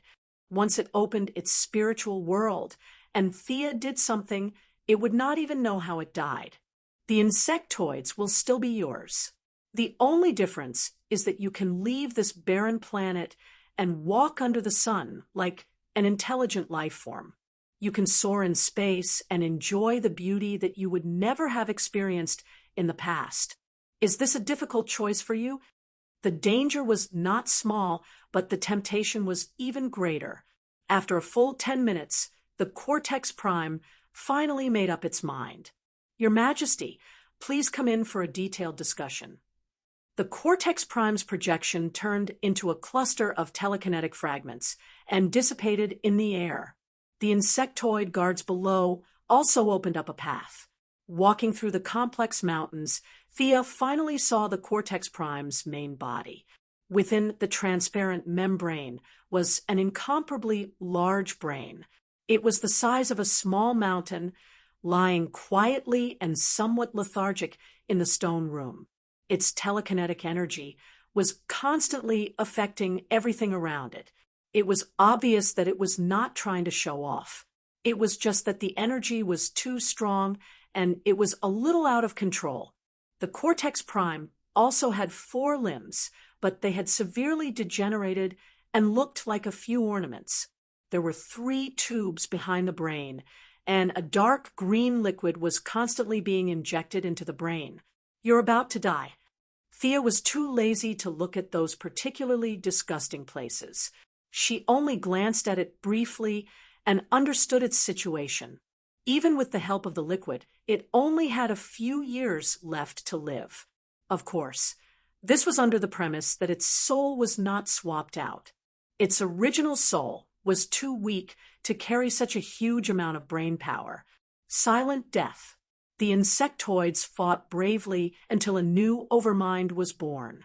It would inherit everything that it had devoured.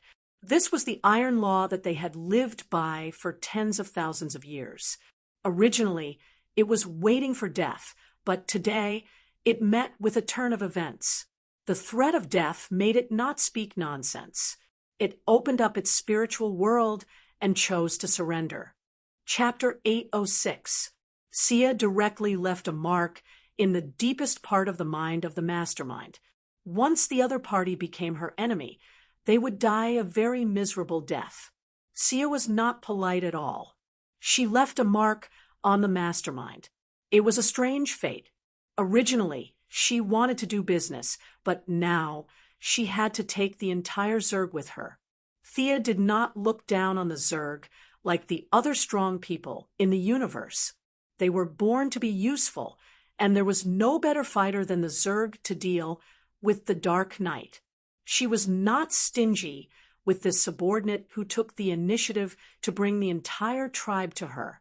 With the Zerg's biological technology and her Kryptonian genetic knowledge, a large amount of precious materials mixed with magic power to create the body and divine power to shape the body, Thea considered that this was her subordinate, so a female body was necessary.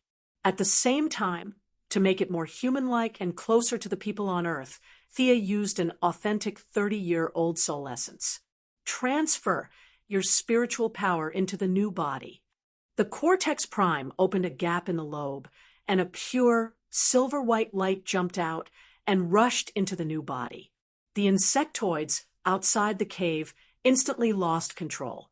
Their simple minds did not know what was going on. Some of them began to kill their own kind, while others rushed into the cave in a panic. The few blue beetles that Sia had knocked down earlier had also awakened their consciousness, and they ran out in a panic. Thea did not care about them. If they wanted to run, then run. One more would not make a difference. The blue beetle's biological armor could not be popularized. Why should the Zerg take the elite route? Numbers were the king. She waved her hand and closed the cave entrance. Her eyes were as bright as the stars, and she began to transfer the soul into the new body. The Cortex Prime's spiritual power was a mixture of a new soul and a new body, and the requirements for matching in all aspects were extraordinarily high. Sia, who could already call herself the Lord of Souls, busied herself for an entire day before she managed to mix the three together. When the Cortex Prime's consciousness entered the originally normal human body, it was unavoidable that some special changes would occur. The arms became thinner, and the elbow joints grew barbs like the limbs of insects. The Cortex Prime wore a strange armor made of keratin, and a pair of large bone wings extended from the back. The hair seemed to have a life of its own, dancing in the wind. The powerful telekinesis was completely restrained. Dark green lines covered the corners of the eyes, and the purple eyes slowly opened, flashing with an evil light. It looks pretty good. As an intelligent being, you should have a name. The sharp insectoid mastermind is a thing of the past. Kerrigan, this is your new name. Thea swore to the heavens that Kerrigan had grown up naturally and had nothing to do with her. Since they looked so similar, she probably wouldn't mind if she stole the Queen of Blades' name. The former mainframe, the current Kerrigan, stood up and stretched her limbs. It had been so long since she had last moved her body that she had forgotten how many years ago it had been. His thoughts became even more active. The accumulated psychokinesis of several generations of the mainframe was now like a small bug under his control. She was relaxed and happy. She now had emotions. She was no longer a link in the chain of insectoid war machines, but an independent individual. She found it hard to control her emotions and wanted to roar. Hey, subdue your people first. Without the insectoids, you're useless to me, Thea said coldly. Kerrigan was shocked. Only then did she realize that the insectoids had gone out of control. She also knew where her value lay. She hurriedly used the insectoid's special wave band to gain control of her subordinates. The Lord level, commander level, elite troops, main troops, and miscellaneous troops were all under control. After a day of chaos, the sharp insectoids were once again under her control. As for how many insectoids had died in the day, she didn't care. Thea didn't care either. Without needing Thea's orders, she began to gather the insectoids scattered across 2 sectors and over 100 planets back to the mother planet. In the process, her psychic power was damaged. She needed to reestablish her control system. Send out your scouting troops. I want to know the movements of the Green Lantern Corps on the main planet of OUA. Also, don't let Zamalon off.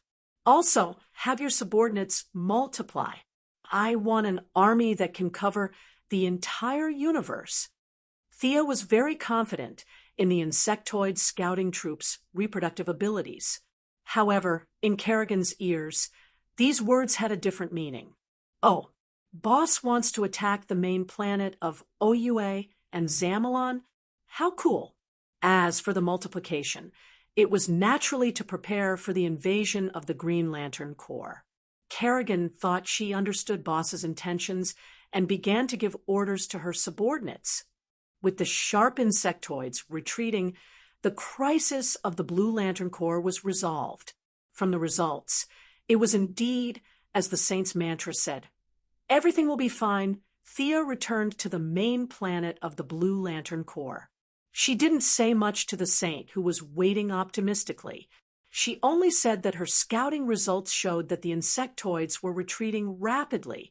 Then, she ordered the Yellow and Green Lantern Corps to return to their stations. She didn't follow the main group. Instead, she flew alone in another direction of the universe. The universe sector was awesome. That's right, this place was awesome. Just like how she scolded Jon Stewart in the main alliance, this was the sector where the Green Lantern Corps' predecessor, the Space Hunter, massacred. The intelligent life in the entire sector was massacred until only 5 people survived. One of them was the leader of the Red Lantern Corps. Thea wasn't here to mourn the dead today. The dead had been dead for countless years and weren't worth her time. No matter what happened in the future, the night was coming. She wanted to see it for herself. She only remembered that the future dark night originated from here. As for which planet it originated from, she would have to find it carefully. The Guardians had completely erased the records of this area. Thea couldn't find any relevant written records. The entire sector was like an indescribable piece of trash casually thrown into a trash bin. No one remembered what happened here, and no one came here again. Facts became stories, and stories became legends. The souls here wandered endlessly. Some were destroyed, while others were still immersed in the moment before they were killed. Their resentment was accelerating the birth of something, walking on the surface of the planet. This place was far away from the stars. The sky and the land were pitch black. Faint red lightning flashed in the atmosphere. Hurricanes passed by the ground from time to time, accompanied by a thick smell of blood. Even after countless years, the smell didn't fade at all. Innumerable corpses were piled up on the road. The deathly aura that seemed to have materialized reduced the flesh and blood here to nothingness, but the corpses of intelligent life remained. They seemed to be roaring at the sky, at the universe. They couldn't accept it. They couldn't understand why they had to suffer this. Chapter 807. A Peaceful Death. Thea used her heart to experience the mysterious realm. Walking on a barren planet, the mood here was not what she wanted. This kind of death was very high-end, and the concept of death had been deduced to the extreme. However, Thea did not like it. This kind of death was not what she wanted. She even felt that it did not explain the true meaning of death. She walked past 12 planets in a row, but the trip on a whim was fruitless. If she remembered correctly, the Red Light Corps was also in this area. They were a group of lunatics who were completely unreasonable. She was ready to go home. She had just opened a portal when she saw an orange light coming at her from a tricky angle. She reached out and slapped the orange light away. Immediately after, 7 or 8 light beams came flying at her. There were flames, sharp blades, and gas. Without exception, they were all orange. Thea released the aura of a god, shattering the various attacks. Only then did she look back. She saw a tall, thin alien with dry skin and an orange light all over his body, squatting at the top of the mountain. 2 dim eyes were staring at her, without blinking. The strange alien had the head of a wolf dog. His face was very long, and other than the teeth in his jaw, there were 3 sharp teeth on each side of his mouth. His body was stooped, like a large kobold. Thea saw that he was holding a very European-style rechargeable lantern in his hand and asked tentatively, "Orange lantern? You're that guy called Laphis?" The dog-headed alien screamed sharply, "I'm Lofles, the greatest Lofles. Wealth. You have a lot of wealth on you. This is Lofles, and only Lofles." The alien looked at Thea as if he was looking at a moving pile of gold. The greed in his eyes could be seen even by an ordinary person. Thea was too lazy to think about whether the other party was here to ambush her or just happened to pass by. She flew into the air and asked condescendingly, "Do you know how to write the word death?" It was a very imposing sentence, but Lofles unexpectedly thought about it and said, "I can't read, I don't know how to write." His answer almost made Thea laugh. This was a lucky idiot, an idiot who accidentally obtained an orange lamp ring. Treasures, countless treasures, they're all mine, they're all Laflies. The dog-headed man was lost in his own dreams as he spoke incoherently. After a while, he looked at Thea and raised the ring on his right hand. "Hand over your treasure." Endless energy gushed out from his ring, and the images of the aliens were summoned by his lamp ring. These aliens were once enemies of the orange lamp, but they were all defeated without exception. The greedy orange lamp even stole their identities and made them fight for the orange lamp like the ghosts of the lamp ring. If it weren't for Lafli's low IQ, the damage he could cause wouldn't be inferior to Black Lamp. Interesting. Thea whistled, and the sound pierced through the air, fiercely entangling the enemy at the front. This enemy was like a big bug, with 3 densely packed mouths on its abdomen. The sound turned into a white line that tightened around the big bug, and quickly exerted force on both sides, a perfect strangulation. Go, take my treasures." Lafles, who was at the back, didn't care about this level of consumption at all. His rings seemed to contain infinite energy, and wave after wave of monsters were released. The sky and the earth were completely covered, leaving no gaps. All that could be seen was orange light. Thea couldn't help but be moved. She always knew that the orange lamp was difficult to deal with, but she didn't expect this guy to have the posture of an army by himself. If the energy of an ordinary lamp ring was 100%, and the blue lamp was present, it could exert about 150% of the energy, then the orange lamp ring's upper limit was 100,000%. The orange lamp's greedy nature made it impossible for him to share and make a new ring. All the emotional energy gathered together, and this made Lafles unprecedentedly powerful. One person was an army. Lowly life, it's blasphemy for you to live for one more second. Thea used magic to condense a silver fire scimitar in each of her hands and threw it at Lafles, who was hiding in the protection of the conjured creatures. The 2 scimitars flashed with a dazzling light and spun at high speed like 2 lightning bolts. All the conjured creatures along the way were defeated in one hit, and some could resist for a little bit. After killing 11 monsters in a row, the silver fire on the scimitars was exhausted, and they turned into nothingness. Lafles, who was greedy by nature, was shocked. He hurriedly hid behind a monster with a big head, whose chin was full of tentacles. "You have such great power, but you don't know how to use it. What a shame. This ring should be mine." Damn it, am I affected too? Thea felt that something was wrong halfway through her words. Her realm was right there, and greed had little effect on her. Her mental strength was strong, and she quickly came to her senses. While she was distracted for a moment, LoveLore pulled out a bunch of conjured creatures. The Guardians were afraid of his power, and in order to appease him, they gave him the Vega Galaxy, including the main planet, Okero, on the condition that both sides would not invade each other.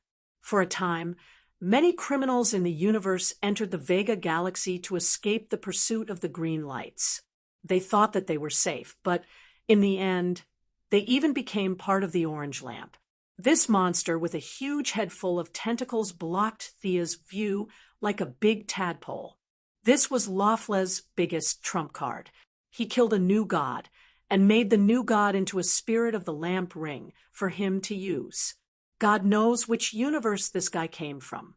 Thea looked at its characteristics. If she was not wrong, this was the god of hunger. Although it looked terrible, she felt that if Darkseid saw it, he would not let it go. Unfortunately, the source was already exhausted. It was just a shell, but it did not have much of the corresponding power left. This god of hunger was just a toy whose body was controlled by the lamp ring. Thea pulled out her holy sword. She wanted to completely purify these monsters. Her anger, which was only a small success, was now stimulated by greed, and suddenly increased by a lot. Thea's eyes were filled with murderous intent. She wanted to cut off LoveLore's head. The lucky ones should act like the lucky ones. They should be afraid and polite, and not bark at the strong all day long. LoveLore, who was a little slow, continued to increase the number of troops. He thought that he could kill Thea with numbers. If 10 were not enough, then 100. If 100 were not enough, then 1,000. In fact, he had been doing this for so many years. He occupied an entire galaxy, and there were countless criminals for the lamp ring to devour. Unlike Hal Jordan, who focused on technique and reasonable energy distribution, the lamp ring had 100,000% of the energy for him to squander. Chapter 808. Swoosh. A dazzling light flashed past. LoveLore, who was trying his best to summon his troops, turned his head and looked over. He saw that one of his subordinates, who looked like a bison, was split into 2 halves. The lamp ring's instantiation recovered very quickly. Initially, he didn't care much about it, but this bison monster's body that was split into 2 started burning with raging flames. In less than 3 seconds, it was burned to ashes. No matter how much greed energy was injected, it couldn't be saved. "This sword. I want this sword. Get it for me quickly." He didn't realize the danger at all, and was still ordering his subordinates to get it. His instantiation was completely different from the instantiations of other lamp rings. It had life and consciousness, but it was also under the absolute control of the lamp ring. Many of the instantiations could more or less use some of their abilities when they were alive. In an instant, all kinds of energy, weapons, and cold weapons attacked Thea. Thea wasn't afraid at all. She hadn't used the Holy Sword for a while. Most of the enemies could be dealt with without the Holy Sword, but a small number of enemies couldn't be defeated with the Holy Sword. Even though she was surrounded, she still heard the other party's unique voice. It was sharp and harsh, revealing endless possessiveness. "This bastard has his eyes on my Holy Sword." The young mistress' anger had broken through the limits of reason. She had never been so angry before. Today, she felt as if a ball of fire had ignited in her heart. If she didn't kill to her heart's content, she wouldn't be able to vent the anger in her heart. The monsters that looked like meatworms were split into 2 halves from head to toe. The monsters with eyeballs directly reached out and pulled out their eyeballs. those with more tongues had their tongues cut off, and those with more limbs cut off their limbs. The violent and high temperature accompanied the lamp ring's spirits that were turned into ashes. Countless enemies fell under the sword. She followed her heart. Her sword was unstoppable. No monster could resist her anger. Unfortunately, the instantiations of the lamp ring were all illusions. Fighting bloody battles among the enemies didn't vent much of her anger. Instead, she became angrier. The holy sword was blood red. Soon, she killed her way through the 3 layers of encirclement. The desert-like planet was plowed by the aftershock of the sword, energy. Countless rocks were smashed into powder. After that, they were swept into the cyclone again. The planet that was already full of holes became even more dilapidated. "You bastard, I'm going to chop off your dog head today." At this time, Thea's entire body was filled with killing intent. The number of lantern ring spirits that had died under her sword was at least 800, if not 1,000. With her powerful strength and the irresistible holy sword, there was no enemy that could withstand a single attack from her. She didn't take a detour, and with the holy sword in her hand, she went straight for Laughless. In her eyes, Laughless saw a kind of contempt on the level of life. After obtaining the lamp ring, he felt fear for the first time. Had he made a mistake? Should I run away now? However, the spiritual light of Thea's wealth deity position shone like the sun in his spiritual world. It was fine if he didn't see it or didn't know about it, but now that he saw it, he felt that if he let it go, he would have to live in pain and suffering every day in the future. Greed quickly suppressed reason. Laughless gritted his teeth. "Let's do it." He commanded a bunch of materializations to protect himself. Then he sent out his most powerful subordinate, the god of hunger. "Where do you think you're going?" Thea passed the sword to her left hand and pointed her right hand in the direction where Laughless was hiding. She mobilized her divine power and used a large-scale soul shock. Invisible and colorless ripples rushed up like a tide. The lantern ring spirits were all controlled by the lantern ring spirits and were immune to all soul attacks. However, Laughless couldn't. He was still a living individual, facing a direct soul attack. He, who wasn't a strong man to begin with, was sent flying more than 10 meters. The soul shock made his mind go blank, and he vomited blood in the air. "I'll take your head." Thea stepped on the head of a materialized monster and flew up. She wanted to cut off the dog's head to vent her anger. Hiss! A huge suction force slowed her forward momentum instantly. When she stabilized her body, the big-headed god of hunger had already flown to her side. The 10-meter-wide mouth opened to the maximum, and the irresistible suction force made Thea stop and counterattack. With this delay, Laughless' subordinates had already surrounded her, and 7 or 8 types of energy shields were set up just to prevent her strange soul attack. "Ha! A bunch of ants. It was the guardians of Oye who told you about my whereabouts, you bastards." Thea wasn't surprised. The guardians had lived for hundreds of millions of years, and it wasn't strange for them to have some detection devices in their hands. Provoking the orange lamp to fight with her didn't cause them any losses at all. "Consider yourself unlucky. No one can save you today." Anger rolled in her heart, and Thea's green eyes seemed to contain a ball of fire. 2 rays of light flew towards Laughless. The green rays were mixed with a little red anger, and the light was a little more gorgeous than before. It bypassed the materialized ghosts that wanted to block the attack, and the target was still straight at Laughless. Laughless was really scared this time. On a planet like Okero, where criminals ran rampant, he grew from a cautious little monster to the present day, and his premonition of danger was very sensitive. He had escaped from death many times by relying on his premonition, and the early warning in his heart saved him countless times in the beginning, but it had never been as dangerous as it was now. He let out an unknown shout, turned around, and ran, but how could it be possible? Being able to run away with extreme speed didn't mean that he could run away too. In less than 2 seconds, the ray had already reached his back. As long as it hit, no one but God could save him. Thea was still very confident about this. Just as Thea was waiting to see the enemy turn into ashes, she saw the god of hunger suddenly charge out diagonally and block the ray. The ray wanted to go around from the side, but the god of hunger opened his mouth that could swallow everything to the maximum. The pair of lifeless eyes seemed to be injected with some kind of vitality, and the enormous suction force even caused the orbit of the planet to deviate.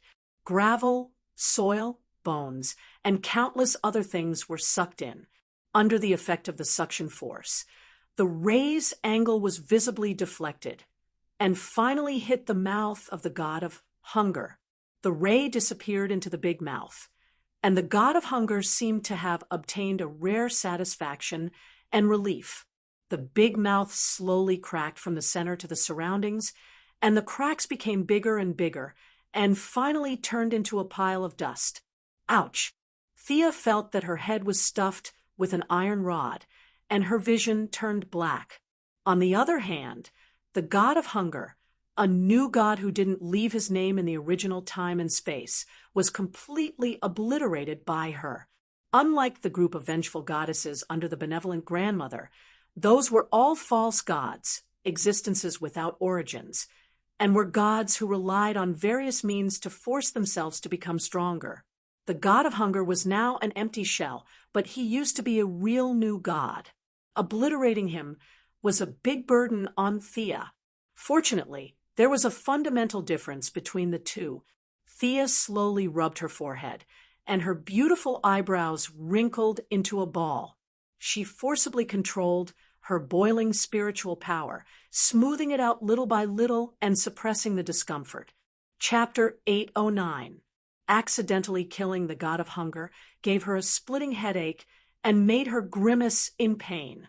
However, after she killed a new god, her understanding of her own rays had improved greatly. Many of the questions she had when she studied the omega rays had been answered. Another benefit was that she calmed down again. The nameless anger subsided, and her rationality returned to her body. She looked at the galaxy with lingering fear. Death was peaceful. She was right about that. However, the souls of the dead were not peaceful. They were screaming silently. They were unwilling and angry. Thea, who was connected to the spiritual world at all times, was unconsciously affected. The Rainbow Bandit's rage was nothing compared to the rage of all the creatures in the sector. Fortunately, the rage had finally reached a point where it could be controlled freely after going through so many ups and downs. Ha! Where do you think you're going, you bastard? She took 2 deep breaths. Seeing that Laughlise was about to turn around and run, she endured the headache and sent another soul shock. Laughlise, who had no defense, was sent flying again. This time, he could not even stand up. The exhaustion of his spiritual power caused many of his manifestations to turn into smoke and dissipate in the air. The orange light did not materialize, and the earth returned to darkness. Laughlise could feel the murderous intent not far behind him. He had not given up on escaping. He was mumbling something that no one could understand. His hands grabbed the ground, and his legs weakly. He was covered in blood and tried to crawl away. Even if he could only delay for 1 more second, he wanted to hide as far away as possible. There were no more manifestations to save him. Thea took 2 breaths and looked at Laughlise, who was injured by her. She pointed the holy sword at his ugly head. "Don't you want my holy sword? Come and get it. All the wealth is Laughlise. That's what you said before. If you dare to extend your filthy claws to the goddess of wealth, this day next year will be yours." A message entered her spiritual world. She, who had regained her rationality, heard a call from the distant earth. It was an emergency call gem that only a few of her family members had. Which one of her family members was in trouble? Thea's mind was filled with various thoughts. At her current level, divination was not difficult. The other party was generous and did not hide anything. She quickly figured out the various relationships and causes. She pondered for a few seconds, then sneered and pointed at Laughless. You dog, with your narrow vision, I'm afraid you never thought that a supreme existence would use such a method to make me spare your life. Consider yourself lucky. If you dare to appear in front of me again, I'll chop off your dog head. Humph. Thea was very unhappy. She didn't even look at Laughless. She turned around and stepped out, teleporting to the distant Earth. Not to mention the orange lamp controller who was scared silly. Thea continuously teleported several times and arrived in front of Salisbury Stonehenge in Wiltshire, England. The sky was clear and cloudless, and the whole world was filled with peace and stability. At the end of the line of sight, there were a few young people playing soccer. Stonehenge was a world-class tourist attraction. Many people took photos and played here. However, contrary to the harmonious melody of the whole world, this place was not harmonious. Ordinary people did not feel it. They did not know that in the interlayer space of the real world, a tall man in a blue trench coat and a top hat was standing in the center, and a petite girl in a dark black robe was continuously retreating. Raven, stand behind me. Thea slightly shook her shoulders and squeezed into the space. She waved her hand and released a magic barrier, wanting to stop the man in the top hat. However, as soon as the magic was released, she realized that the magic here was abnormal. It was like a completely different magic law. She hurriedly used her divine power to block the enemy. When the big lowly saw her appear, she secretly breathed a sigh of relief. She hurriedly ran to her side and coldly looked at the man in the top hat. Sister, be careful. This guy tricked me to come here. There must be a conspiracy. The magic reaction here is so messy. Is it connected to hell? Thea slightly sensed and asked with uncertainty. Yes, this is the place where he was summoned. Raven's eyes were filled with pain. The he she was talking about was the 3-palace demon clone that was sealed back then. It could also be said that he was her father. Oh, if that's the case, Phantom Stranger, if I didn't see wrongly, you wanted to hand Raven over to her father in hell? Since when did you work for hell? The stranger was expressionless. He passed through the barrier as if it was nothing. This move made Thea's eyes narrow. This guy's strength was indeed impressive. New God, I have nothing to do with hell. It was the great existence that asked me to do this. You should move aside. In front of the great power, you are just an ant. Behind the phantom stranger was God. Sia wouldn't dare to talk to him about this, even if she had nothing better to do. So what if she was an ant? At least she knew her place. She also vaguely understood the Supreme's thoughts. Being called an ant, she was not angry because even if he was a watcher, the Heavenly Father was also an ant in her eyes. Through the Laughless incident, she understood the cause and effect. There were coincidences, but it should not happen to them or those of a higher level. She felt that she could roughly guess the Supreme's thoughts.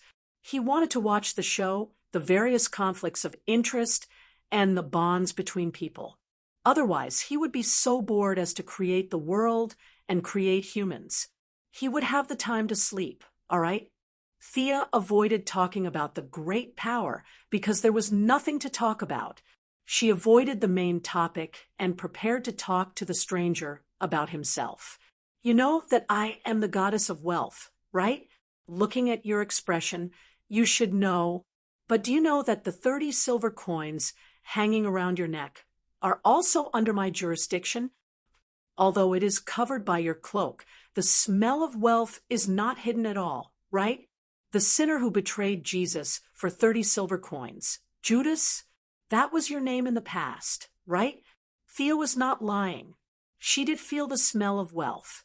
It was very little, but this money was related to God. According to the East, it was karma, and the biggest kind of karma. The spear of Longinus turned from an ordinary spear into a holy spear. Although it was an extremely despicable and ugly crime, the 30 silver coins were equivalent to Jesus' life. It was also worthy of being called a holy weapon. Thea stole a few more glances and felt that it was a pity. The stranger had a super big boss by his side. No matter how she thought about it, it was useless. She could not snatch it directly, but it was not a problem to stop him in the middle. As long as she did not cross the line and did not interfere, the big boss would just watch the show happily. The big boss was like Buddha, the stranger was like the monk who traveled to the west, and she was like a troublemaker on the road. Thea thought about it and felt that there was nothing wrong with it. There was still a lot of room for manipulation.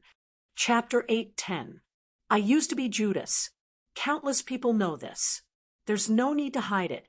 My mission today is to send her in. The stranger still had a poker face as he pointed at Raven. Thea couldn't tell him that the big shot created a conflict here because she wanted to kill Lawfleets. She pulled Raven and was about to teleport. As long as they left this place, the stranger wouldn't chase after them. He followed the principle of secrecy and couldn't fight with Thea on the streets of New York. A colorless and transparent ripple blocked the two. Keep her here. This is the order of the Supreme. Thea directly broke through the obstruction with brute force and took another step forward. It's fate that she stays here. After a short delay, the stranger was already standing in front of them. Raven was furious. She wanted to resist, but the flow of magic here was very strange. She couldn't mobilize her magic power at all. Fate, it's a tragedy that you're still alive. Thea's expression was very serious. She never thought that she could beat the stranger who had God as his backer. Even if he was just a toy of God, she couldn't beat him. But she wasn't powerless. Thea's body surged with several colors. Green, blue, red, yellow, up, down, left, right, front, and back, surrounding the stranger. A sinner who is drowning in pain. How dare you stand in front of me? The feeling of pity was like a sharp, all-piercing into the stranger's heart. Was there hope? He hoped that he could atone for his sins. At least, that was what the Supreme said. Was there fear? He was afraid that all this was an illusion of his imagination. Was there anger? He hated himself. He hated this fate. Thea not only mobilized the emotional spectrum to attack him, but also used her wealth to trigger a trace of power in the 30 silver coins. Ah! The stranger's eyes were like a pool of stagnant water. Fear returned to his face. He only felt that his breathing was heavy and his hands and feet were suspended in the air. He grabbed his neck with both hands and realized that the 30 silver coins were like a noose, hanging him firmly on a tree. He was wearing a linen robe, and his skin was dark yellow. All kinds of powers had disappeared. He was back to the moment before he was ready to end his life. His throat was choked by the coin noose, but he couldn't die. He couldn't go up, and he couldn't go down. He could only maintain an awkward look as he hung in the air. Just as he was anxiously trying to come up with a solution, he realized that many ordinary people had gathered around him. They were a group of barefoot farmers dressed in coarse clothing. Some of them looked familiar to him. The crowd pointed at him one after another. Some felt pity for him, some felt disdain for him, and some felt disgusted for him. They can see me? Wasn't this an illusion? At first, the stranger thought that it was an illusion. He had seen too many magic spells and didn't think much of it. However, the villagers' discussion made him completely confused. He wanted to explain himself, but He didn't know where to start. In this seemingly real and yet not real place, he was strangled to prevent him from speaking. The light red sunset slowly disappeared into the horizon.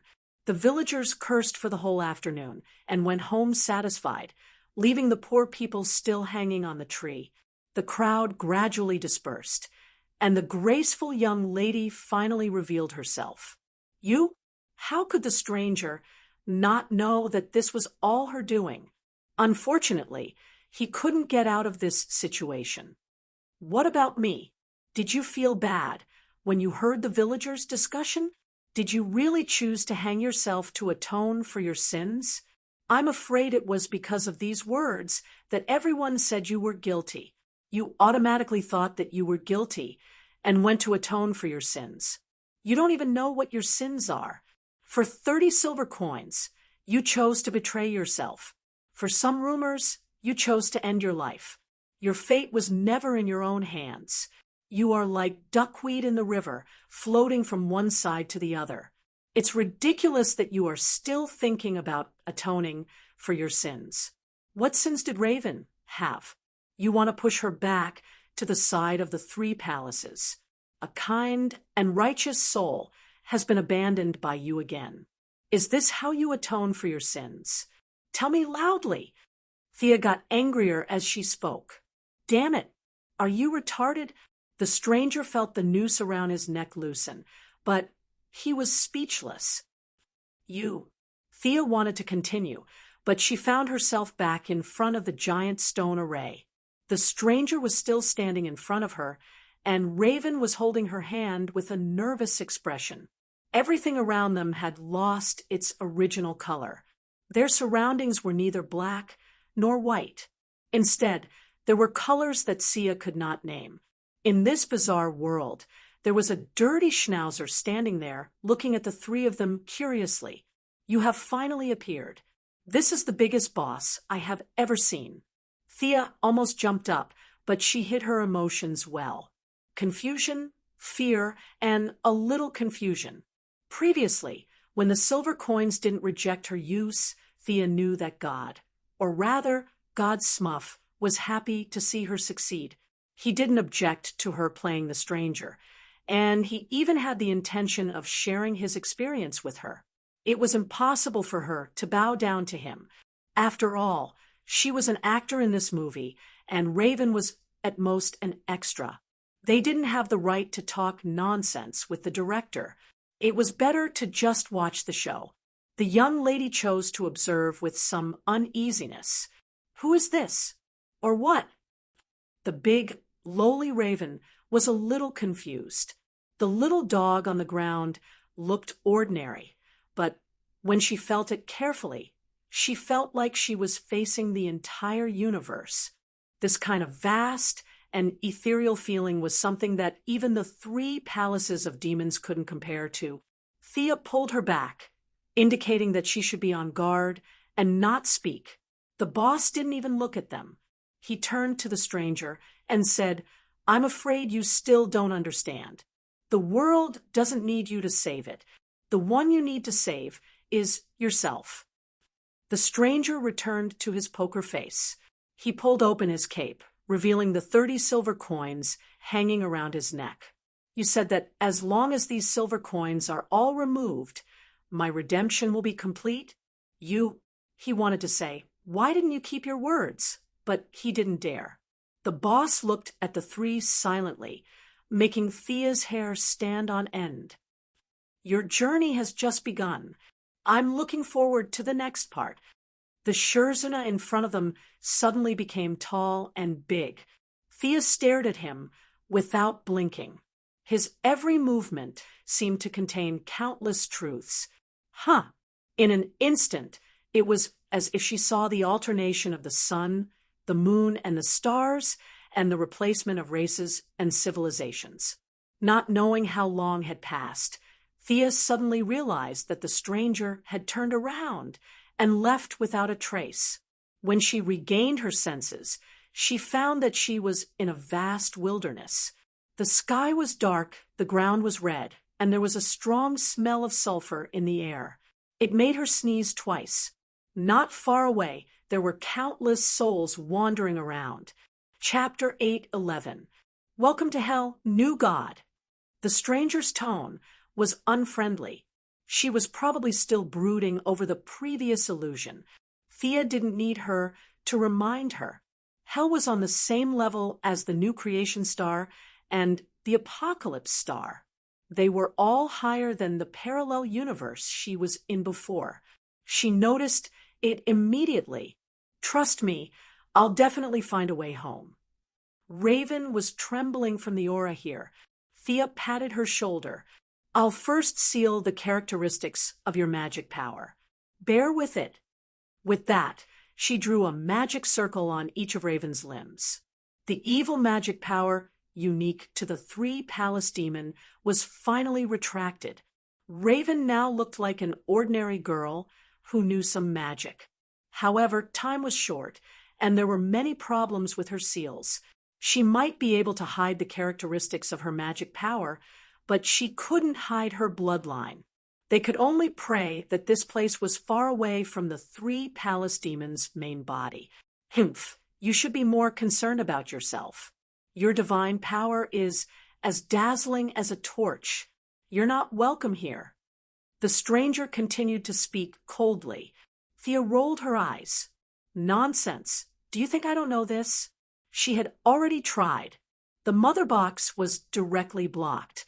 She couldn't use the teleportation spell because of the different rules. As for the lantern ring, it was even worse. Her several escape methods were all blocked by the schnauzer. Sorry, I'm afraid I'll have to disappoint you. She rummaged through her wealth space and finally took out a long robe. This was a semi-divine tool. It was a grayish-white tattered robe with the characteristics of absorbing souls. It was originally an inconspicuous equipment in Hades' treasury. Thea didn't pay much attention to it when she got it. Now it was of great use. She draped the robe over her body, and many of the dead souls wandering outside the gates of hell pounced on her as if they had seen a delicacy. With the help of the many dead souls and the support of his sole divine position, she was now filled with a gloomy aura, a proper necromancer.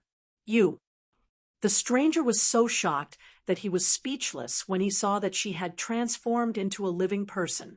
Thea's beautiful nose snorted. She looked at the stranger. Are you dumbfounded? I don't need too many aliases. In order to deal with all kinds of unexpected situations, these were all prepared in advance. Can we follow the original route? Raven asked Sia in a low voice. She was referring to the path in Nandarbat that Sia had created when she sealed the 3 palaces. Do you know the terrain around here? How far is it from your original activity area? Thea was a little excited. If she could find her old way back, it would be a lot easier. The big Loli was a little embarrassed. She looked around for a while and shook her head, indicating that she didn't know where she was. The vastness of hell surpasses your imagination. Just wait for the supreme trial. Believe me, this is the only way out. Emoka stood perfectly straight. It could be seen that this was not the first time he had been thrown into an indescribable space. Thea was not going to be polite to him, since she was left in this broken place. She pointed at the stranger's nose and said, "Sinner, do you know the biggest difference between you and me? I will fight to the end and not wait for others to help me." Wasn't it just hell? If she was a mortal, she wouldn't have been able to do it. However, with her current strength and various memories, she was confident that she could find a way out by herself. In the ring-shaped God's domain, there were a total of 8 areas. They were Dream World, Heaven, New Creation Star, Heavenly Realm, Nightmare, Hell, Apocalypse Star, and Underworld. Hell had 2 neighbors. One was Apocalypse Star, and the other was Nightmare. If she reached Apocalypse Star and Nightmare, it would be very troublesome. However, Hell was different. Thanks to the various ways of humans, all kinds of teleportation formations, and one-way teleportation gates were set up in Hell. She only needed to find a nearby demon lord to borrow the way home. After all, the demon lord only sealed her means and couldn't seal the entire hell. Emoku chose to ignore her Chunibya declaration. In his opinion, any struggle was meaningless. He had realized this 2,000 years ago. Thea didn't waste any time and pulled Raven in. The demonic aura here wasn't very strong. At most, it was the periphery of hell. Countless wandering souls had mistakenly entered this place instead of underworld because of their evil deeds in life. The cruel environment made them lose their consciousness and only had their instincts left. They wandered around the wilderness with endless resentment. When the resentment reached a certain level, the wandering souls would be mixed with the special aura of hell and become little demons. They would fight, kill, and devour until they became a big demon. This was an iron law that had been formed for hundreds of millions of years. There were too many big demons in hell. Even Darkseid would have to shrink his head and behave himself here, let alone a small shrimp like her. Unlike Diana, who shone brightly, she had many neutral deity positions and didn't increase her combat strength by much. However, in this environment, she could survive in hell with a little disguise. No one would think that she was a righteous friend if they saw her covered in ghosts, and Zhou Yuhan didn't even dare to approach her. Raven had a residence in hell and didn't need to disguise herself. The two beauties, one big and one small, walked straight ahead. At first, Emoku watched with a cold smile. However, after waiting for a long time, he didn't notice anything unusual. He didn't know why God had thrown him here. He thought for a while and hurriedly followed Thea. However, Thea had the deity position of soul. The wandering souls would die if they touched her. No matter how low their intelligence was, they wouldn't dare to provoke her. Emoku didn't. He betrayed Jesus. It wasn't an exaggeration to say that he was the #1 sinner in this world. Many wandering souls smelled the scent on him. It smelled delicious. Countless wandering souls rushed towards him. Emoku wanted to cry, but had no tears. He could only put up a defensive barrier and resist. Hey, can you be a little quieter? Are you brainless?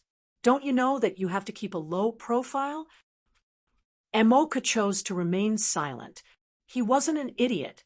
How could he not know how to keep a low profile? He was here to complete God's mission, not to challenge others. Being so arrogant at the gates of hell would attract the attention of the big shots. The only outcome was death. Seeing how pitiful you are, I'll be magnanimous and help you. Thea gave Emoku a strand of soul power. It was impossible for him to disguise himself, but it wasn't a problem for him to intimidate some wandering souls. The environment at the periphery of hell was harsh. Flying demons patrolled the sky from time to time. The two beauties didn't know the situation nearby and didn't dare to fly. After walking in the wilderness for more than 3 hours, they vaguely saw the outline of a small town. Hey, stop right there. Thea stopped a demon who was passing by.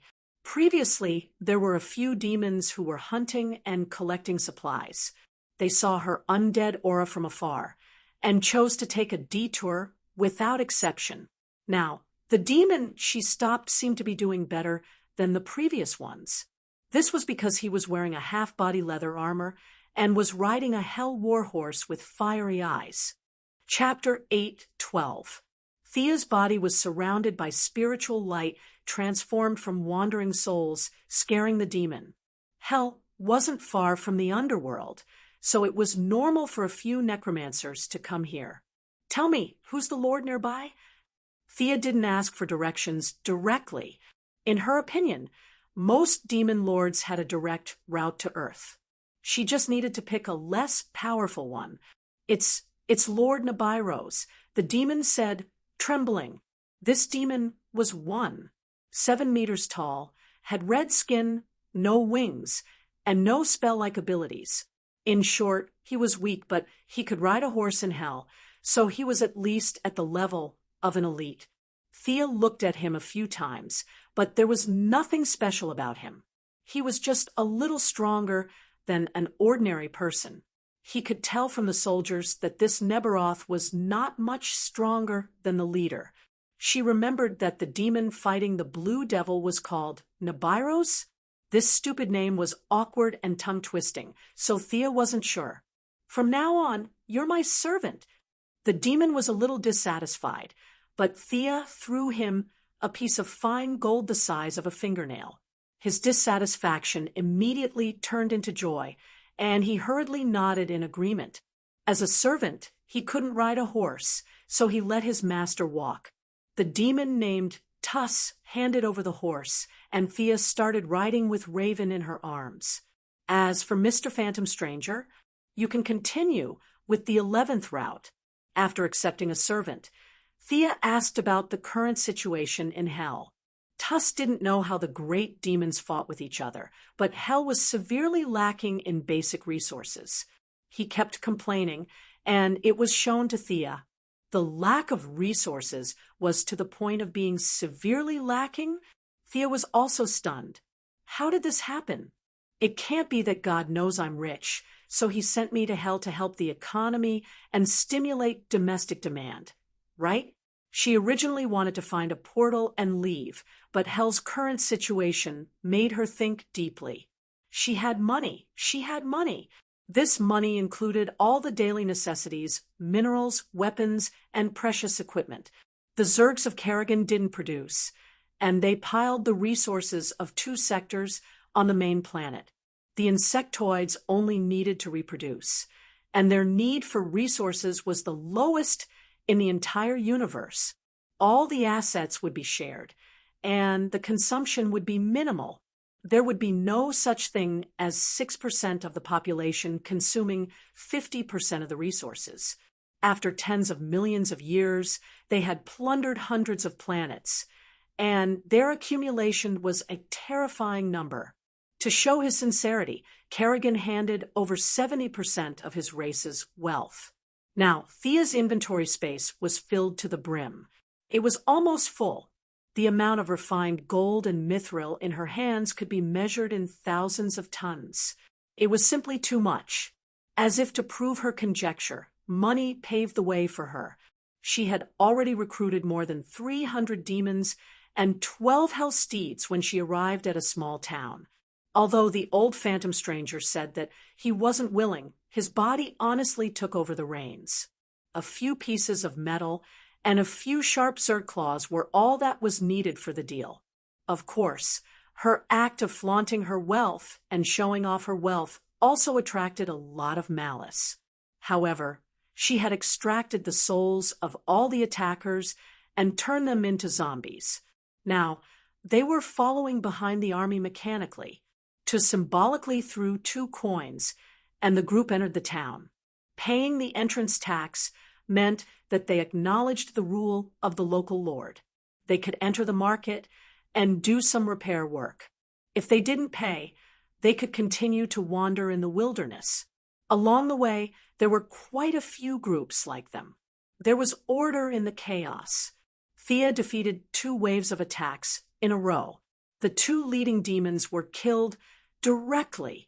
With a little money, the opposing army became her army. The total number of people exceeded 1,000. The winner had everything. The demons naturally submitted to her, as if they had always been her subordinates. Following that, there were slaves. Slaves of intelligent life, slaves of humans.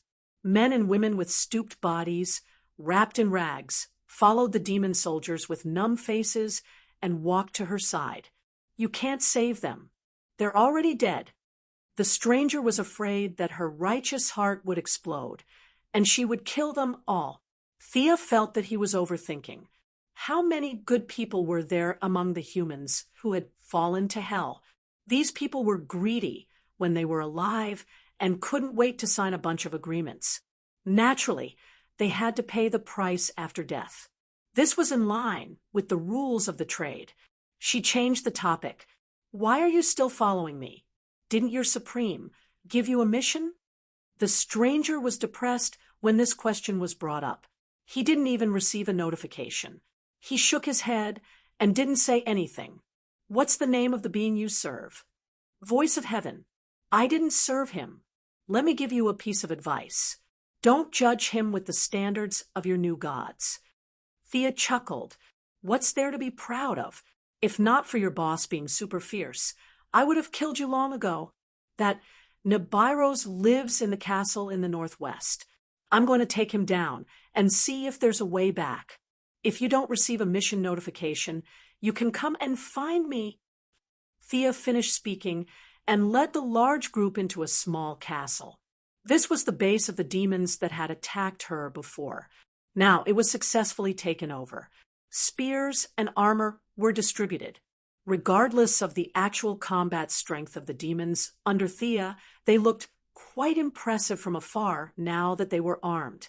The stranger was speechless. You came to hell to snatch territory, right?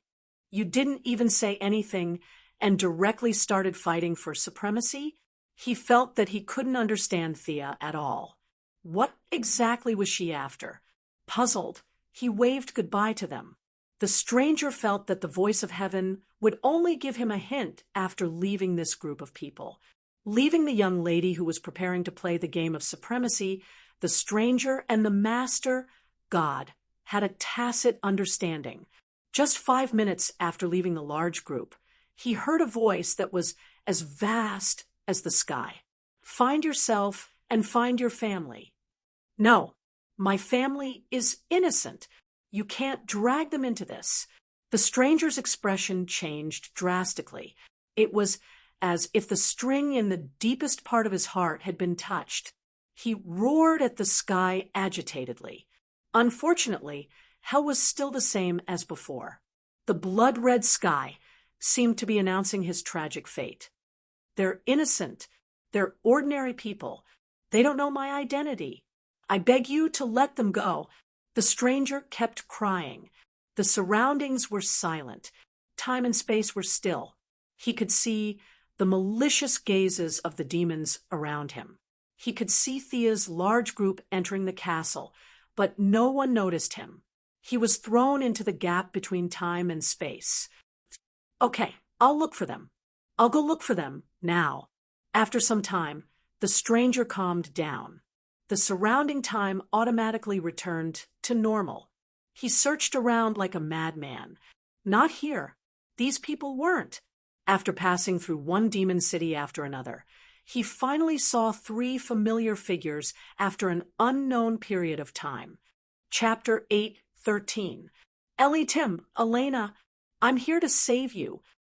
After wandering around hell for so many days without Sia's help, Stranger's physical strength and magic power had long been overdrawn by killing demons all day long. Now, a surge of power came out of nowhere, allowing him to send the demon guard flying with a single punch. Only the 3 figures remained in his vision.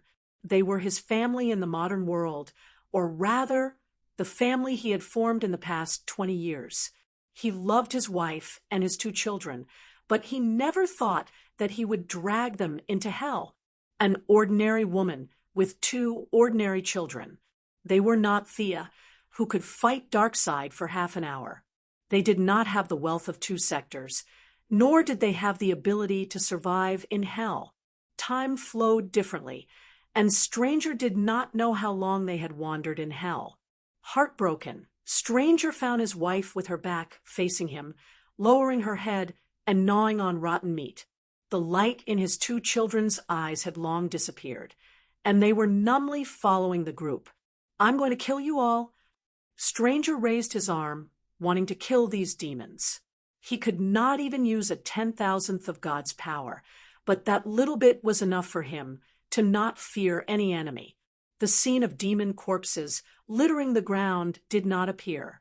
Before he could vent his anger, he was stopped by a demon with a burning head. His unparalleled power was continuously absorbed by the other party. Stranger did not understand how this ordinary-looking demon could absorb supreme power. Stranger, are you surprised? I am you. You still recognize me? I'm afraid you have long forgotten me. You stole my name, my family, my originally happy family, my wife, my children. Everything in front of you was caused by you. The demon said with overflowing hatred. The stranger was shocked. Philip? The original Philip? The demon laughed cruelly. That's right, it's me. Look at what you have done. You stole my identity and lived with my family while I fell into hell. Now, our family is reunited. The demon hugged the three pitiful people and laughed mockingly, seeing that his beloved wife was only left with her instincts to survive. Stranger was so sad that he couldn't control himself. All the sins are mine. Let them go. The power of God seemed to have disappeared into thin air, and he turned back into the sinner in the blood field. His body was full of pain, and his courage, faith, and self-esteem had left him. He could only kneel on the ground and beg for forgiveness. The evil demon stepped on his head with a playful expression and let out an incomparably carefree laugh. Not enough, far from enough. This can't calm my anger. You know what?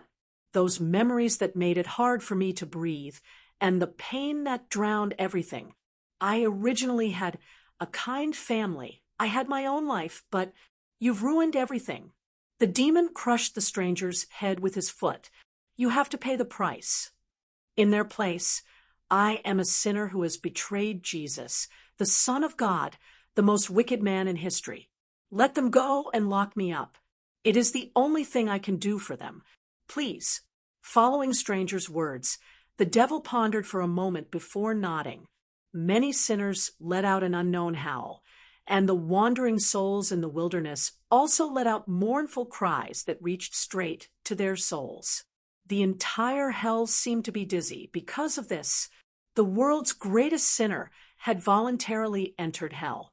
The will of hell seemed to be cheering, celebrating its great victory. The originally indestructible cape was snatched away by the little demons and was casually torn into a pile of rags. Stranger became Judas once again. This time, it wasn't Thea's illusion, but he voluntarily abandoned the identity bestowed upon him by the Supreme and became immortal again. They are yours. Hee, if you can walk out of hell alive. Let's go. You are already my slave. Demon Philip didn't hold back as he lashed his whip on Stranger's hunched back. Becoming immortal again, he took a lash from the whip. Fresh blood instantly flowed from his shoulder to his back, but he didn't care. He carried his unconscious wife and children and staggered along with the group. The weight of the three people made it hard for him to breathe, but he felt that this was what he deserved. Along the way, he endured the ridicule, insults, and beatings of the demons. He wanted to complete this journey of atonement by himself. He didn't know how long he had walked or how far he had walked. His daily schedule was numb and mechanical. Time had lost its effect, and his memories were a little blurry. The demons were also a little tired of his meekness and gradually stopped tormenting him. Instead, they found new toys. In order to help his wife and children regain their consciousness, he subconsciously gathered around some humans. The humans in the group changed frequently. Some escaped, some were killed. Everyone was in trouble, and no one paid attention to his identity as Judas. Hey, big guy, why do you have so many chances? Why don't you run away? A woman who looked quite pretty asked him. Whaley wasn't here, so he didn't know what crime this woman had committed. However, looking at her frivolous expression and the way she hooked up with many humans, he knew that she wasn't a good person. At this moment, Stranger wasn't in the mood to care about other people's business. He answered woodenly, I'm atoning for my sins. The foxy woman didn't want to let him go. Looking at the patrolling demons, she whispered, I heard that a necromancer from the underworld is gathering troops to attack the demon lord. The conditions are frighteningly good. Let's run away together. You're so big, it'll be easy for you to perform meritorious deeds on the battlefield. After that, you can take the money and go home." Hearing that he was going home, Stranger's expression softened a little. He quickly shook his head. "I want to atone for my sins. I won't run away. I won't retreat." The foxy woman was a little strange. In the end, she softly said, "Idiot." Stranger didn't care about these external matters. He only heard that the foxy woman had brought a few human slaves and escaped in the night. No one knew where they went. This group of demons was like a chaotic hell. Some joined, some left. The only one who didn't change was the demon Philip, who had been tormenting Stranger. After all the demons lost interest in this number one sinner, only Philip didn't give up. It was ironic. Continue walking. Slaves. Philip was still unscrupulously whipping Stranger. Stranger maintained his old appearance, carrying his wife and children on his back, and walking slowly. His shoes were already worn out. Now he could only walk barefoot on the scorching surface of hell. The small group of demons finally went their separate ways. The scale of the battle in this area escalated.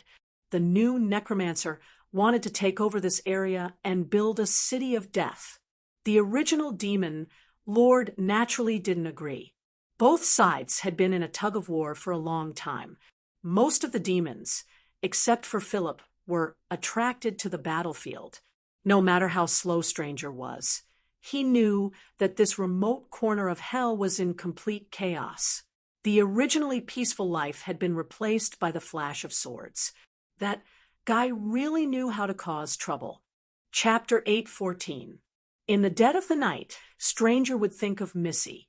His memory was already a little faint, as though she was a very distant figure. Her unyielding conviction would sometimes cause him to waver a little. Was his current choice correct? It should be correct. Thinking of the various tortures that Philip had inflicted on him, Stranger strengthened his conviction that all of this was a supreme test.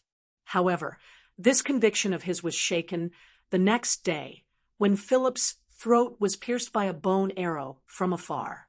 F***CK. How did this guy die? Stranger was shocked. In his mind, Philip must have been arranged by the Supreme. If he didn't suffer 81 tribulations, Philip would always be by his side tormenting him. Before that bone arrow pierced his throat, Stranger had always thought so. Looking at the demon's body twitching in a pool of blood, he wasn't very sure if this guy was a test given by God. Many skeleton soldiers rushed out from afar. The one leading them was an undead knight. Although it was made from the corpse of a demon, there were also a few demons with crude equipment on the other side. The moment the two sides met, they started fighting in full swing. Seeing that no one was paying attention to him, Stranger was still worried as he touched Philip.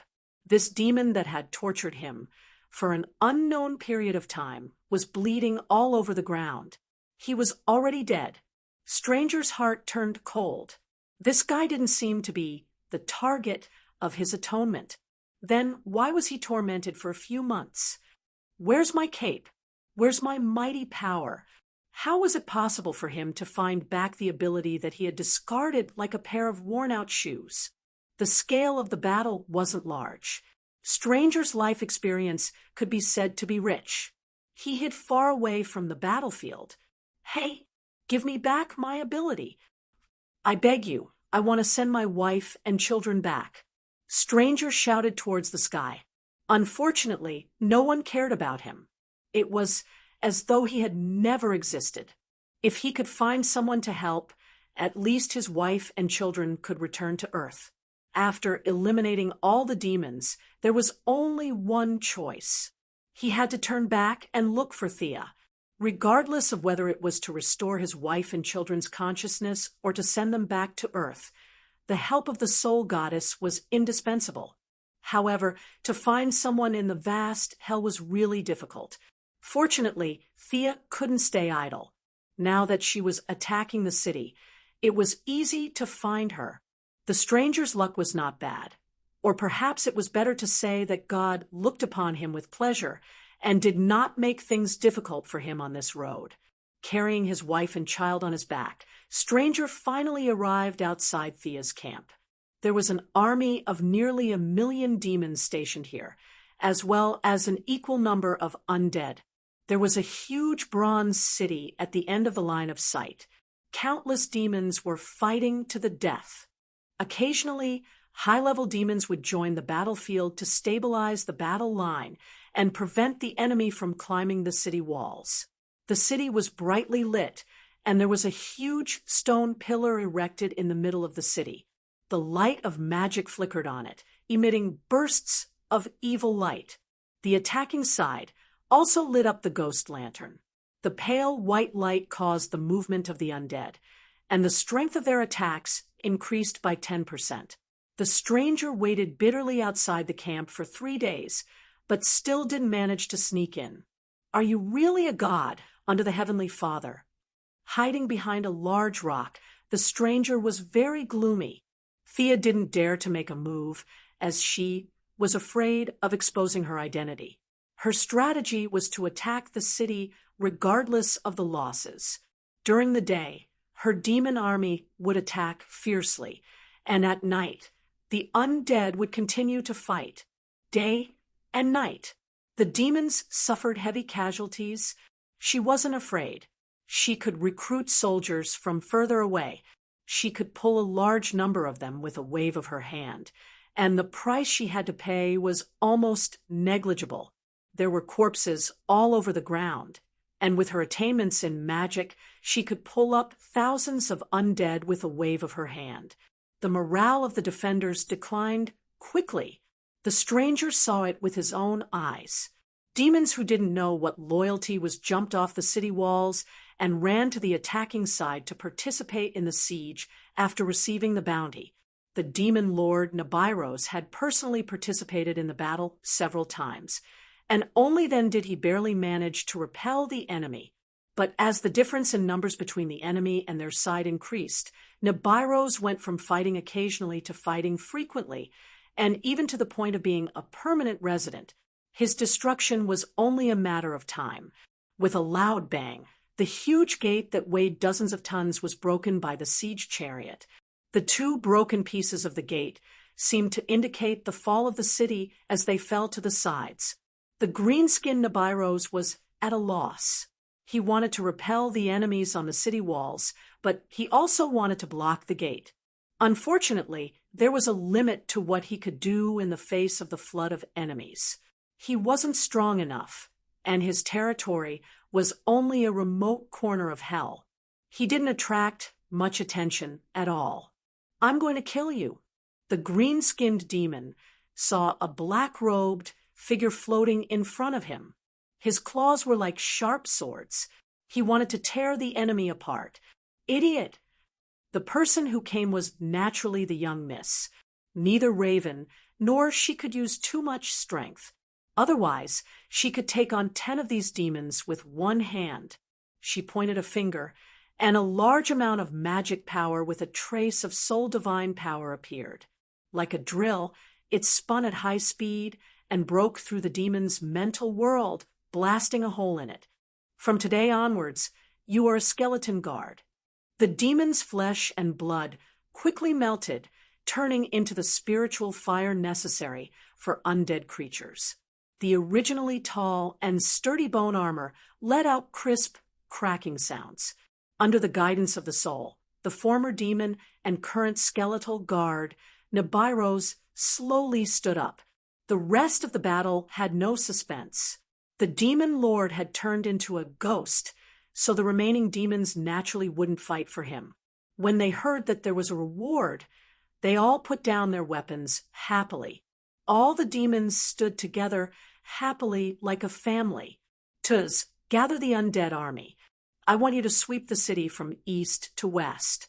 Kill all those who don't obey." Wearing full armor, with evil spirit in his eyes and faintly surrounded by ghosts, this was the first subordinate Thea received in hell. At that time, he was also the one who told the young miss about the shortage of resources in hell. However, this guy was too weak. Even if he was given good equipment, he still died in a previous battle. The young miss was bored, so she pulled him up to continue fighting.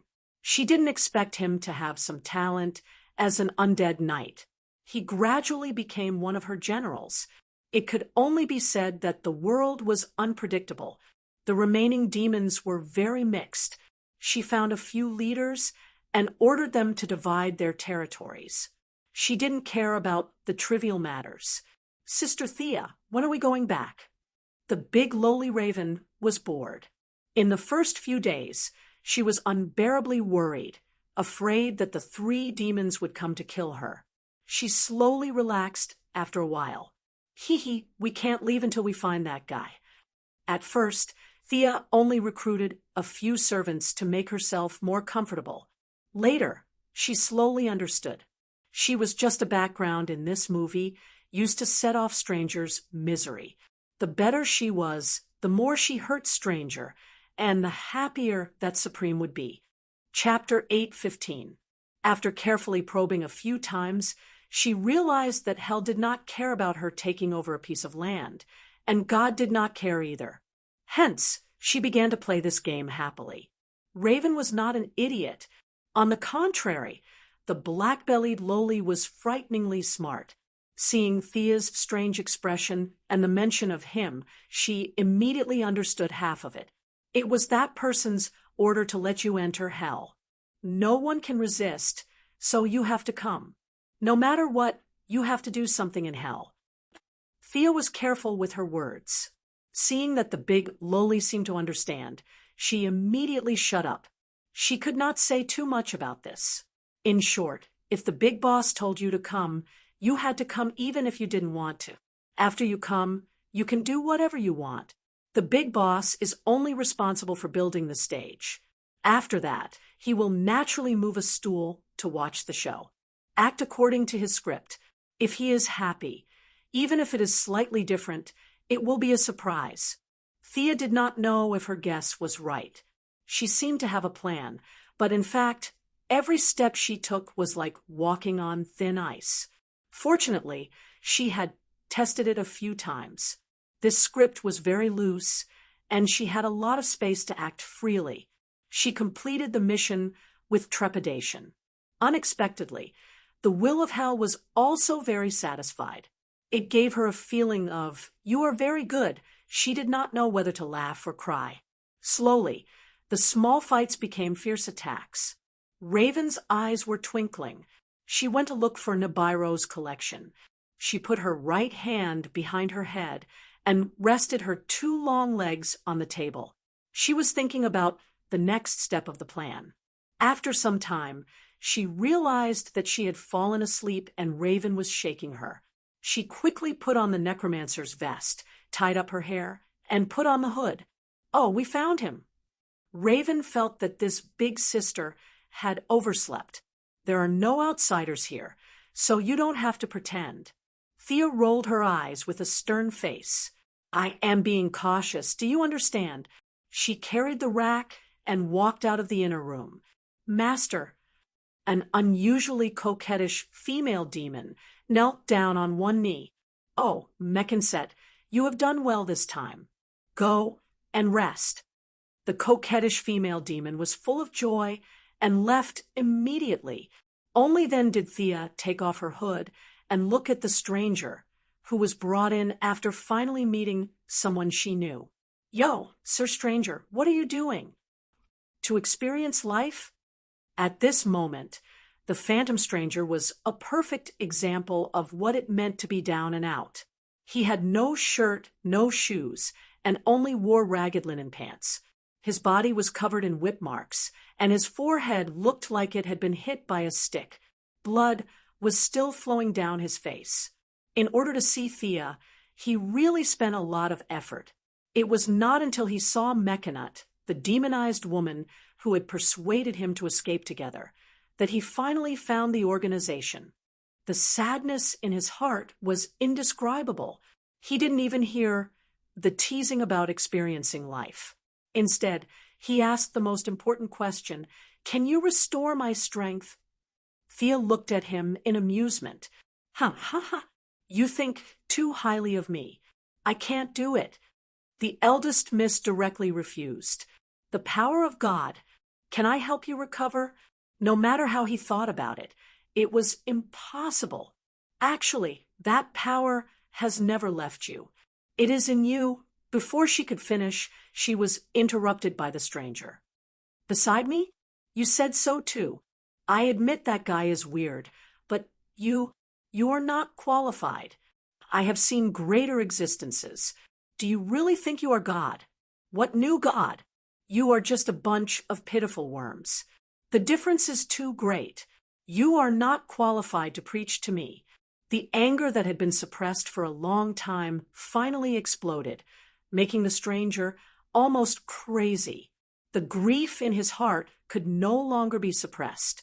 He madly grabbed everything, smashed it, and cursed.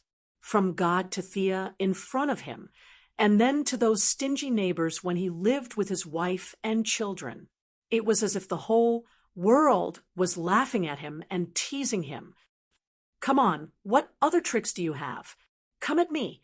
I don't want to guess anymore. Either kill me or tell me the answer. The stranger was like a madman. His eyes were bloodshot, and the veins on his forehead were popping. You are crazy. Raven waved a black flame. It was a demonic flame that belonged to hell. Only a few people could use it. Raven wanted to knock down this maniac. If not for the stranger trying to trick her into hell, none of this would have happened. Don't worry, it is not time yet. Thea stretched out her hand to stop her. This made Raven a little surprised. In her impression, Thea was not a person with a big heart. She had never seen such a scene where she was scolding someone in front of them. Raven humphed gloomily. The two beauties, one big and one small, sat steadily and watched the stranger lose his temper. Not long after, the wife and children who had been carried on the stranger's back and were now on the ground let out a cry. The stranger, who had fallen into the spiritual world, felt as if he was struck by lightning. He scrambled to the side of his wife and children, tears falling down his cheeks. I beg you, save them. They are only mortals. You must have a way, right? Sia closed her eyes and savored the taste for 5 minutes like a charlatan. A hint of a smile appeared on her lips. Phantom stranger, or Judas, you interrupted me just now. You have paid the price for your recklessness once again. The stranger thought that Thea was unwilling to help. His expression was as cold as death. Then, as if he had seen a ghost, he looked at the ordinary silver coin between Thea's fingers. Me? My silver coin? The appearance of the 30 silver coins had long been engraved in the deepest part of his soul. He hurriedly touched his neck. There was nothing there. The silver coin in Thea's hand seemed to have appeared out of thin air. Thea wanted to look up to the sky and laugh. One of the 30 silver coins was in her hand. The material of this silver coin was ordinary, but the power it contained was enough to restart the multiverse. It was not like the Flash's timeline, which could be restarted in a few days or a few years. It was to restore the time when the universe was born. Everything had not yet been born and was still waiting for the opportunity to break out. Even if it was not restarted, she could use the power to create her own universe. She did not want to restart it or create a new one. She could still observe it, just like the shadow on Earth too. Just looking at it would benefit her a lot. It could be said that the stranger's trash talk gave Thea an unprecedented opportunity. Therefore, the young mistress was in a particularly good mood. You betrayed Jesus and exchanged his life for silver coins. I wanted to help you, but you misinterpreted my kindness. Those 30 silver coins and the one in my hand are the price. The stranger was speechless. He did not know what to say. Don't think too much. I know the agreement between you and that existence. If he did not agree, this thing would not have been in my hands. Right? You have to do something for me in the future to pay for today's mistake. The stranger was not a fool. From Thea's words, he could tell that his ability could definitely be restored. Otherwise, what would she want him to do? He could not be the gatekeeper of the Quinn group. Chapter 8:16. Seeing the stranger's expression soften, Thea laughed inwardly. This guy was completely fooled by God. You betrayed him, and you still expect him to save you? Just look at how the Supreme threw the stranger's wife and children into hell without any burden. Human values couldn't restrain him. Toying, watching the stranger toss and turn in the sea of bitterness. This was the Supreme's attitude. Your family is very happy? I'll throw you into hell. You want to be saved? I'll give 1 silver coin to Thea. I'll make you wish you were dead, unable to go up or down. The stranger's situation was exactly the same as when he hanged himself that day, but he didn't realize it at all. The stranger wanted to do something incomparably difficult to get the silver coin back. Thea could only say that he thought too much. She didn't intend to hand over what she got. Until the end of the world, his journey to atone for his sins wouldn't end. Although she had become a tool for the Supreme to torture the stranger, Thea didn't mind. She cleared her throat. You interrupted me just now. What I meant was, the power is by your side, right, Your Highness? After saying that, she looked at the air to the stranger's left. Who's by my side? The stranger looked left and right, but he couldn't find any clues. However, he had an intuition that he was a big step closer to the truth. You shouldn't have called out my identity. A person with a pair of huge wings on his back walked out of the void, accompanied by countless hymns and the roar of the will of hell. An angel! Raven was shocked, and then hurriedly covered her mouth. Greetings! I'm Thea Quinn of the New Creation Star. May the holy light of heaven shine on the mortal world. I'm the eagle angel Zorier of heaven. Thea and the angel greeted each other. The angel's strength was slightly lower than hers, and he seemed to be on par with Diana. This angel spoke as if he was singing. Thea got the benefits and directly handed the stage to him. The rest of the matter, you can settle it yourselves. The stranger looked at Thea and then at the angel. This matter revealed a sense of strangeness. Have you been by my side all this time? He asked tentatively. Thea coughed and interrupted him. If I'm not mistaken, he was already by your side when you were still Judas. Hearing that there was a fellow by his side who had been following him for 2,000 years, Stranger could no longer remain calm. In these 2,000 years, he had formed countless families. Could it be that this fellow had always been by his side? How is this possible? He loves the world. Even if you are as sinful as you are still his people. Angels protect everyone. Everyone has an angel by their side. Zal continued in his unique aria. Raven glanced at Sia suspiciously. Everyone has one, she thought. Do I have one? Thea rolled her eyes expressionlessly. What nonsense are you talking about? One for each person? You angels have trillions of them. With this number, they would have already flattened hell. This angel business was very familiar, but the rhetoric used was too crude. From the moment you were born and landed on the ground, I have always been by your side, Phantom Stranger. The gay tone in the angel's words made Thea shiver. In her memory, this angel died and was reborn as a woman. She couldn't afford to offend him. Where is my power? The angel took out Stranger's blue robe. He will always be there waiting for you, as long as you understand the meaning of your existence. Thea looked at Stranger, who couldn't wait to put on the robe again. She knew that he probably still didn't understand, but that had nothing to do with her. Stranger waved his hand. The familiar energy came from the robe and from the depths of his soul. His wife and children's eyes were filled with vigor. Their dull skin regained its texture. They were alive from the bottom of their hearts. What's going on? They are not in the right state.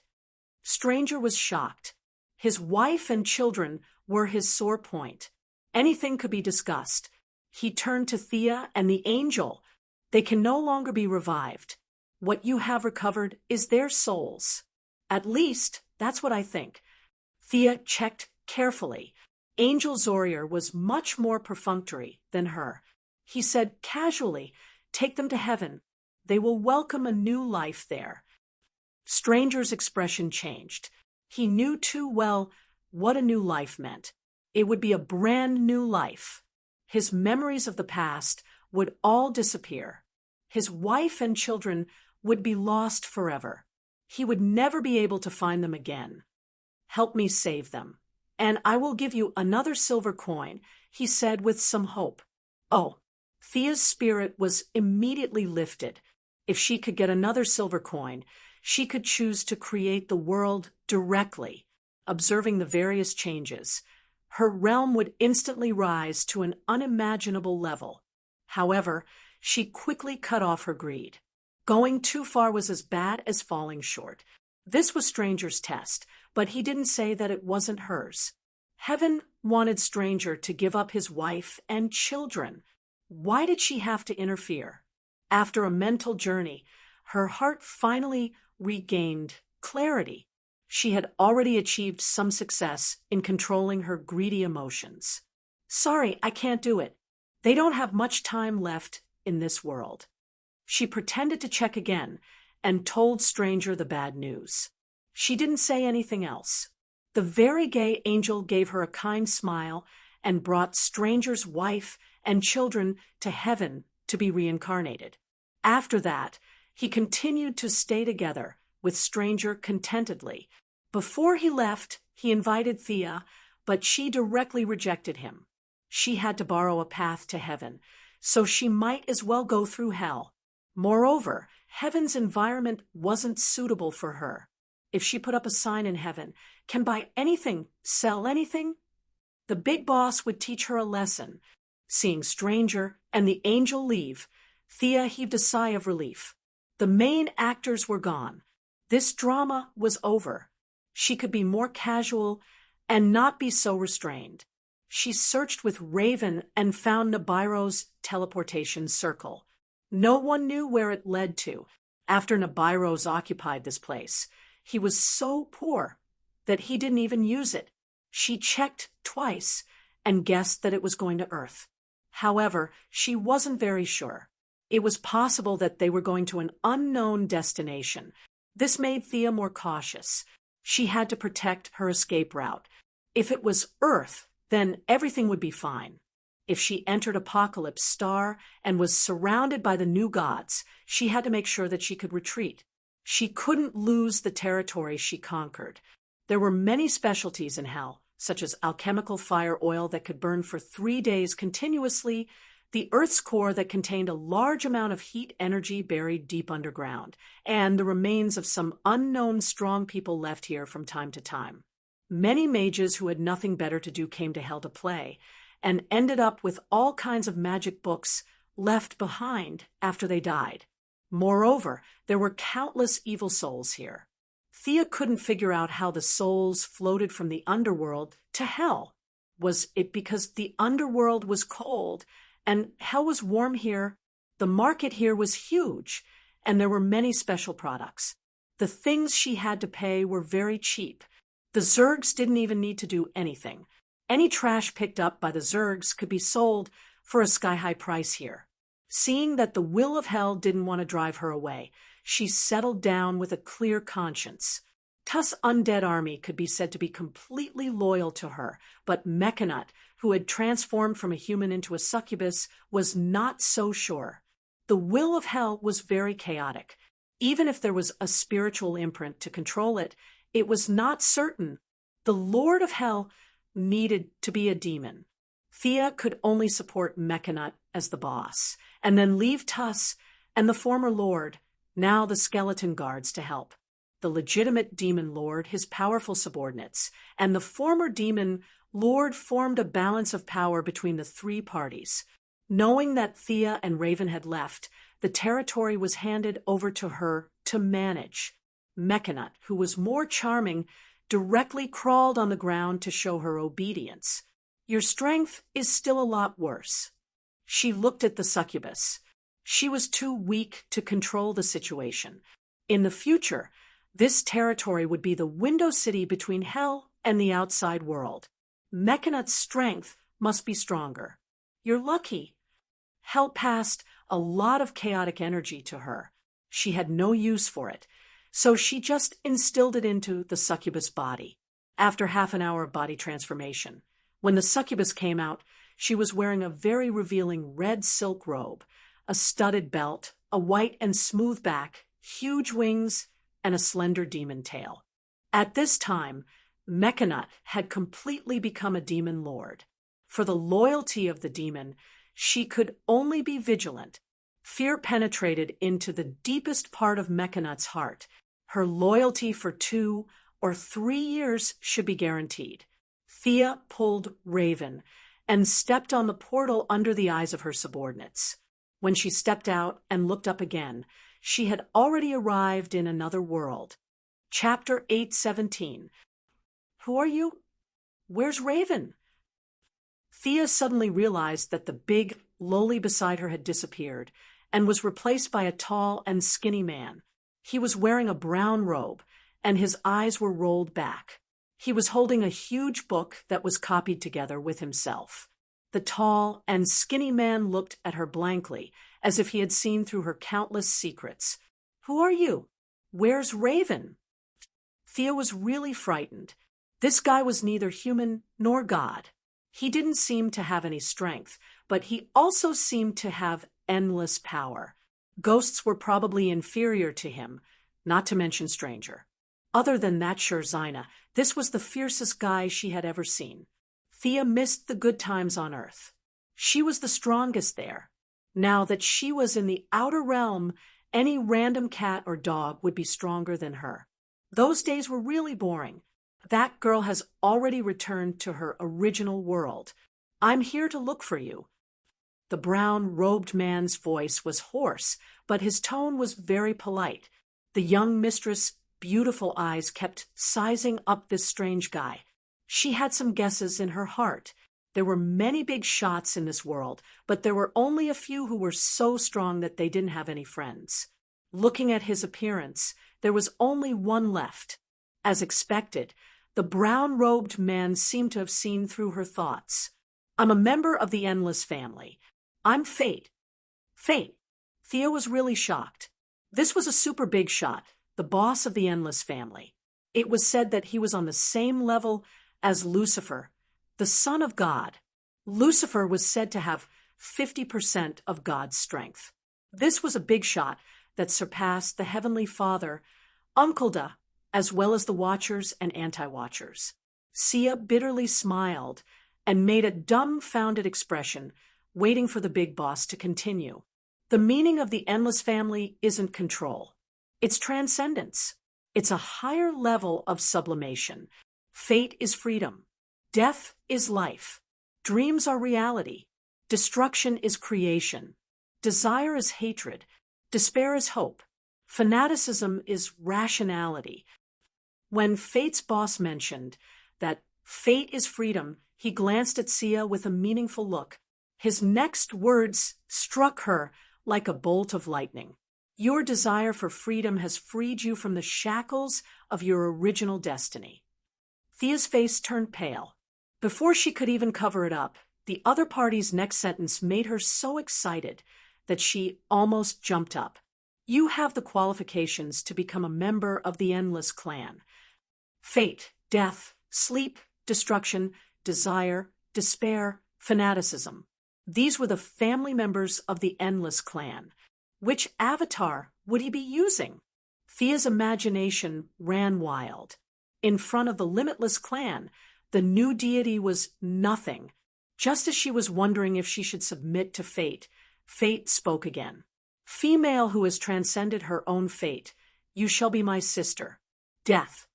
Thea waited for 2 seconds. Her bright eyes looked left and right, but she didn't find anything different. Her divine power and magic power were exactly the same as before. Unless this death had a power that she didn't know about. What's going on? She was dumbfounded. Was fate playing with her? Or did the higher-ups reject this suggestion? Just as she was at a loss, fate spoke in a tone that seemed to know everything. Not now. Come with me to the starting point of time. That is our home. You still need to know many things. Thea's vision blurred. She felt an indescribable discomfort. After experiencing time travel a few times, she knew that she must have jumped a step on the timeline, or rather jumped to the starting point. She gently rubbed her forehead. When her vision recovered, she was already in a huge building. It wasn't a traditional square, nor was it a circular building or any building structure that could be used for human habitation. If she had to describe it forcefully, this place was like an irregular seven-sided building. The building seemed to have a life of its own and could extend itself according to some kind of will. What was displayed in front of her was a hodgepodge. Color lost its meaning here. Thea looked at it for a long time. It seemed like she could decipher any color from the decorations on the walls, but when she looked closely, it wasn't. From her artistic perspective, this building didn't have any sense of beauty. It was even a perfunctory combination of several different styles to form this building. In the middle of this bizarre scene, a long table stood in the middle of her vision. A high chair was at the head of the table, and there were 3 chairs on each side of the long table. There was a picture of an open book and shackles on the back of the high chair. This should be Fate's chair. Thea felt that the first chair on her left had some connection to her, but at most it wouldn't resist. If she sat down now, what awaited her would definitely not be good. The aura on this chair that symbolized death was extremely mixed, which meant that there were many competitors. Sigh, I was happy for nothing. I knew it wouldn't be that easy. The young miss frowned and pondered. She looked at the other chairs. Some were empty, and some were a mess. This gave her some confidence. Apart from fate, it seemed like the others hadn't returned to their seats. However, the competition for the other 5 chairs added together wasn't as intense as the one on Death's side. This made her heart heavy. Fate has shown that Death must be a female. You're currently the most suitable candidate. I hope that you'll become my little sister. As a candidate, Death's area can be open to you. If you have any questions, you can get answers there. Before you become my little sister, we won't meet again. After Big Brother Fate finished his cool words, he disappeared before her eyes. Thea was alone in the empty room. The surroundings were terrifyingly quiet. She breathed lightly, trying to find something that could be called order in this chaotic situation. Where was Death's area? She looked around for a long time, but there was definitely no road sign. She didn't know who to ask for directions. Could she really become the second sister of the Endless family? Death's setting was too high in her memory. It was omnipotent and wasn't restricted by any rules. Anyone, God, or anything could die. From this perspective, it was already the ultimate power of this world. A salted fish like her, who could only shout liar when the big shots were fighting, would she really have such an awesome future? She wasn't very confident. Thinking about it wouldn't solve the problem at hand. No matter what, she had to fight for it. There were 7 directions. There was a wide, flat path in the middle. Compared to the other 6, some were empty, while some were just winding paths. This path could even be used as a highway. Thea felt it with her heart. This was Fate's path. She had already turned her back on fate for a long time. She would rather choose nothing than walk down her old path. Could it be this way? She chose another pitch-black path. Suddenly, she woke up. This was the place of her dreams, and it wasn't her. She hurriedly looked to the other side. Gray filled the air. Laughter and curses could be heard in the smoke. It was as if countless souls were telling her that this was the place. Chapter 8:18. After confirming her position, Thea no longer hesitated and stepped into the gray fog. The space in front of her changed drastically.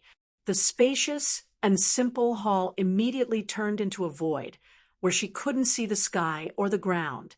She was surrounded by gray fog, and her position was a floating piece of gravel in the void. Up, down, left, right, front, back, there were hundreds and thousands of gravel like the one under her feet. The thick fog blocked her vision, but there were countless more where she couldn't see.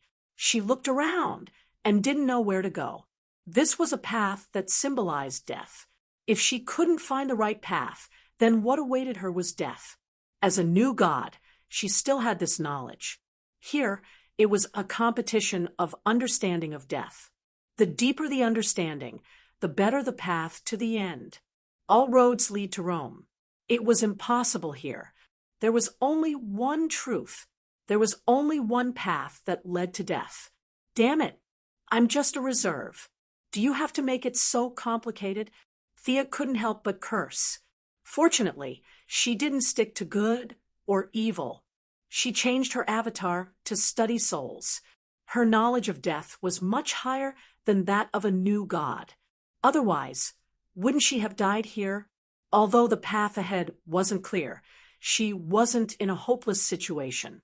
The stranger coin was still in her hands. She could use the power of the coin to restart everything, but that was just a chance. No matter how she thought about it, it was a loss. Moreover, the whole world had been rebooted. Was her family still there? Was Diana still there? Returning to the beginning of the world, being alone wasn't a happy thing. She looked at the gravel in front of her with melancholy. She had to choose a path that led to her goal. It was simply too difficult. Moreover, judging from her senses, although there were more than 10 gravel around her, there were only 3 or 4 that could really make her stop. The rest were either traps or didn't suit her. She kept looking at the 3 gravel. She was very sure that her path was one of them. However, there were still many choices for her to choose from.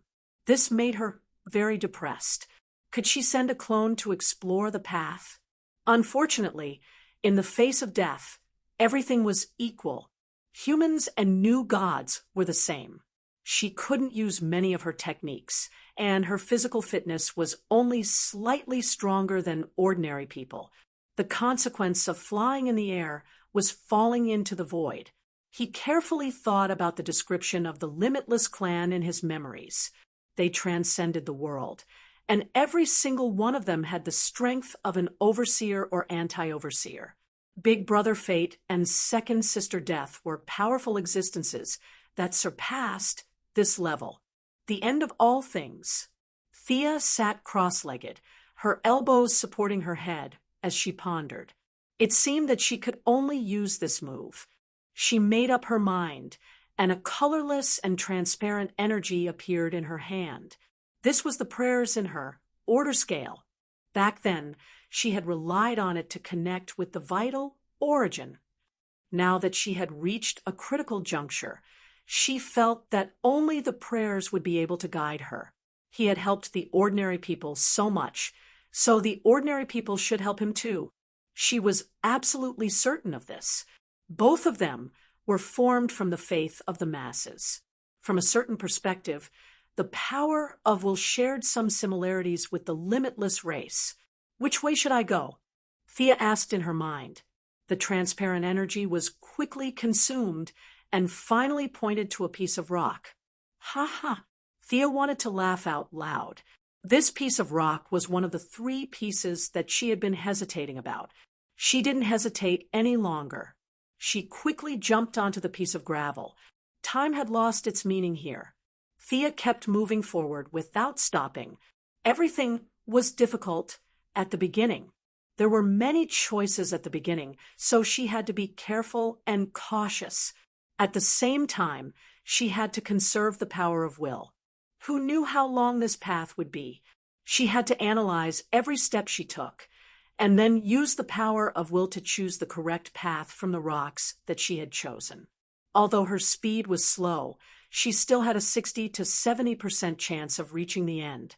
The only thing that troubled her was that the power of will had been used up, and the road ahead was vast. That would be shocking. She didn't know if it was because God was satisfied with her as an actress, or if Big Brother Fate was going easy on her, but when 2/3 of the power of will had been used up, she finally walked out of the void and stepped onto flat ground. The young mistress relaxed and lay on the ground with her arms and legs spread out. She muttered a few words of thanks to God. After a long time, she regained her strength. She stood up and looked around. The space wasn't small, but other than a lonely house, there was only a large stone tablet. Compared to the big house from before, the house in front of her wasn't even as big as a bathroom. Out of caution, she first looked at the stone tablet.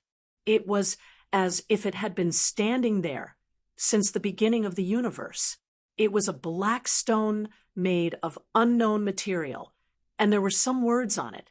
When she looked at the stone tablet, she didn't know if she had become smaller or the stone tablet had become bigger. The stone tablet, which was originally only 10 meters tall, suddenly became more than 10,000 meters tall.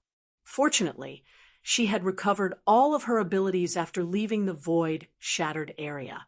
Sia flew to the top and looked down from above. The first place was undoubtedly empty. Second place, third place. The young mistress was speechless as she looked down. Finally, she found her name at the 78th place. Her shining name appeared on the stone tablet. She was actually a little excited, but this ranking was a pain in the ass. Before Thea could make a face, a message was transmitted from the stone tablet. The message wasn't complicated. It was describing the selection criteria. As for why they hid the selection criteria in their house and didn't disclose it to the outside world or provide any explanation, Thea felt that she could understand. This was because she was the one who benefited from it. This rule made sense to her, and it made a lot of sense. There were tens of thousands of names on the stone tablet, but she was ranked 78th. Everyone else's names were black, but only her name was shining. She knew how fishy this was. For example, her and Diana's old friend, Hades, was ranked 4,119. Death God Hypnos was ranked beyond 8,000. The Black Death Emperor, who she had never seen before, was ranked 105. Darkseid was ranked 319. There was also the King of Tears, who died when he saw her face, and Doomsday, who could create death, were ranked around 1,000. This ranking didn't mean that their understanding of death was inferior to that of the young mistress. Uncle aside, the Black Death Emperor's understanding of death was much better than Thea's. However, the reason he was ranked lower was that they didn't know the selection criteria. The first one, which Thea felt was the most important, was the one that made her stand out. When Big Brother Fate first revealed the veil of all the worlds, he had already stipulated that the death of his second sister would be his second sister. In other words, the candidate for this position must be female. Female. Female. Important things must be repeated 3 times.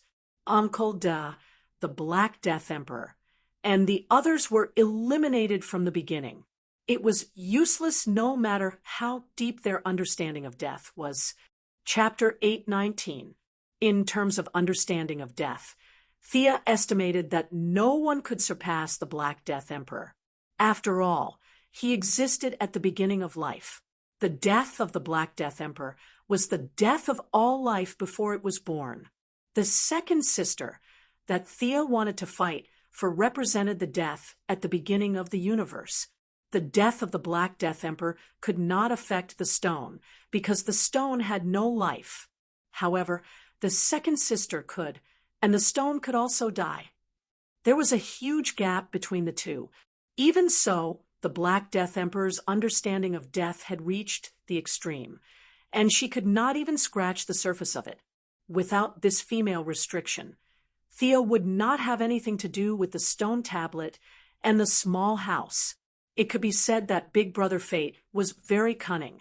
He not only looked at the realm, but also set a lot of conditions. For example, the rule that the god of death must be a female eliminated 90% of the gods of death. Uncle Da, for example, had worked hard for hundreds of millions of years to figure out the rules of death. In the end, he made up his mind and let the Flash and the Black Runner kill him. He walked the path of life again, abandoned his cultivation, and washed away all the troubles. In the end, it was useless, and he did not learn anything. This was a typical case of the god of death, who was tortured by the dark rules, who knew that there was a gender requirement for the position. There were many conditions for the god of death's second sister. In addition to the gender requirement, she could not hurt her family. This rule eliminated all the gods who had fought with each other. Hades, for example, was not weak. The reason why he was ranked so low was that he had too many relatives in his household register, which was more than 1 meter thick, and he had killed them too ruthlessly. In the end, Big Brother Fate decided that the partner of the second sister could not be immortal. This rule eliminated a lot of gods who liked to play around in the human world. In short, under these messy rules, Thea's ranking broke through the top 100. If she got the first place, she would automatically succeed the position. The stone tablet explained it very clearly. The only thing that limited her now was the realm. If she got the position of the new god of death, she felt that she could enter the top 20. After that, she could integrate her understanding and use it. She would most likely be higher than that. But the god of death position was not easy to obtain. It was of a higher level than the god of soul position. In the new god system, it could be considered a top god position. She didn't dwell too much on the rankings and chose to focus on what was in front of her. Looking away from the stone tablet, the whole world seemed to return to normal. The stone tablet returned to its original height of 10 meters, standing there quietly, waiting for the next time to look at it. Thea was slightly on guard. She pushed the door open and walked into the house. A dressing mirror, a bed, and nothing else. After she entered the room, a set of clothes appeared beside the bed. Divine artifact? She picked it up and looked at it. It seemed to be ordinary clothes, and there was nothing special about it. Halter top, black ripped jeans, a wide belt, leather gloves, and leather boots. An amulet appeared on the dressing table. It was in the shape of an Egyptian cross, symbolizing life. Death carries a talisman that symbolizes life. Eldest Miss felt a little dizzy, but she followed his advice and put it on obediently. She looked at herself in the mirror. Her belly button and arms were exposed. She was dressed in a punk style, which was completely different from her usual style. She was a little speechless. It still seems a little out of place. Oh, right, the hair. When she realized the problem, she saw that her blonde hair had turned black. Her eyes were still emerald green, but there was a lot of black eyeshadow. Her lips had also turned bright black. Oh, how unconventional. She closed her eyes for a moment, and when she opened them again, she had returned to her original appearance. This set of clothes was more like an exclusive set.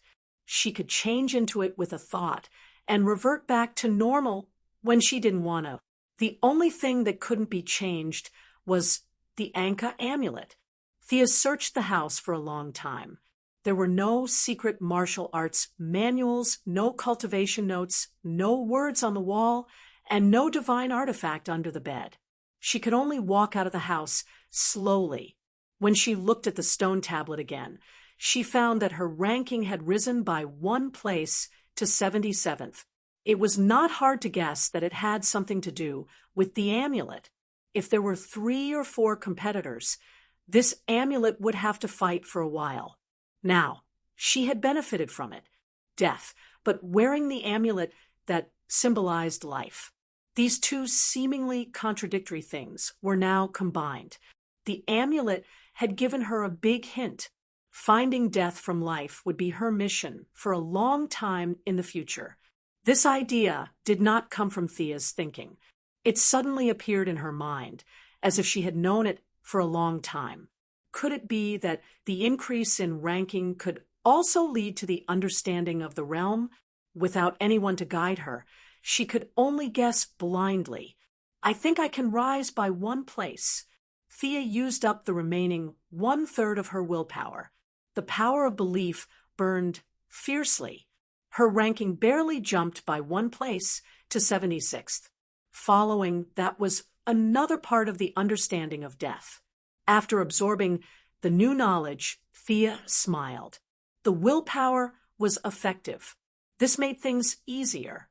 She had a feeling that if she burned like this for another 17 or 18 times, even if she did not look for the source which represented death, it would come to her. As for whether or not the Black Death Emperor had the source, she did not think so. He did not have a soul. Compared to the growth of a new god, it was a completely different system. She reached out and held Anka's amulet. This amulet allowed her to leave and enter this area at will. This was undoubtedly good news. She did not want to play hopscotch every time she came. At the same time, it allowed her to teleport to areas with death. In other words, as long as someone died in a certain area, she could teleport there. Seeing that she did not miss anything, she left the room that represented death. The 52 parallel worlds were at the center of the world. Outside them were the gods' realm, including Hell, the Apocalypse Star, and the New Creation Star. Outside them were the Watchers and Anti-Watchers, as well as her endless family's base. The rapid passage of time made her realize that she could actually enter the timeline with her main body. The power of Anka's amulet was far beyond her imagination. From the origin of time to her timeline, then from the god's realm to the god's realm, to the parallel worlds, to Earth, the violent fluctuations of teleportation made her dizzy. "Are you okay?" The big, lowly raven was puzzled. She did not know why Anka's expression had suddenly turned so ugly. In her mind, the two of them had just stepped through the teleportation door together a second ago. She did not know that Anka had just completed a series of emotional and wondrous journeys. "I'm fine. Let's hurry up and leave. I'm really tired. I need to rest for 2 days." First, it was the Sharp Insect tribe. Then it was Orange Lamp, Stranger, Hell, and the Endless family. She was exhausted. The big lowly maiden, and did not say anything else.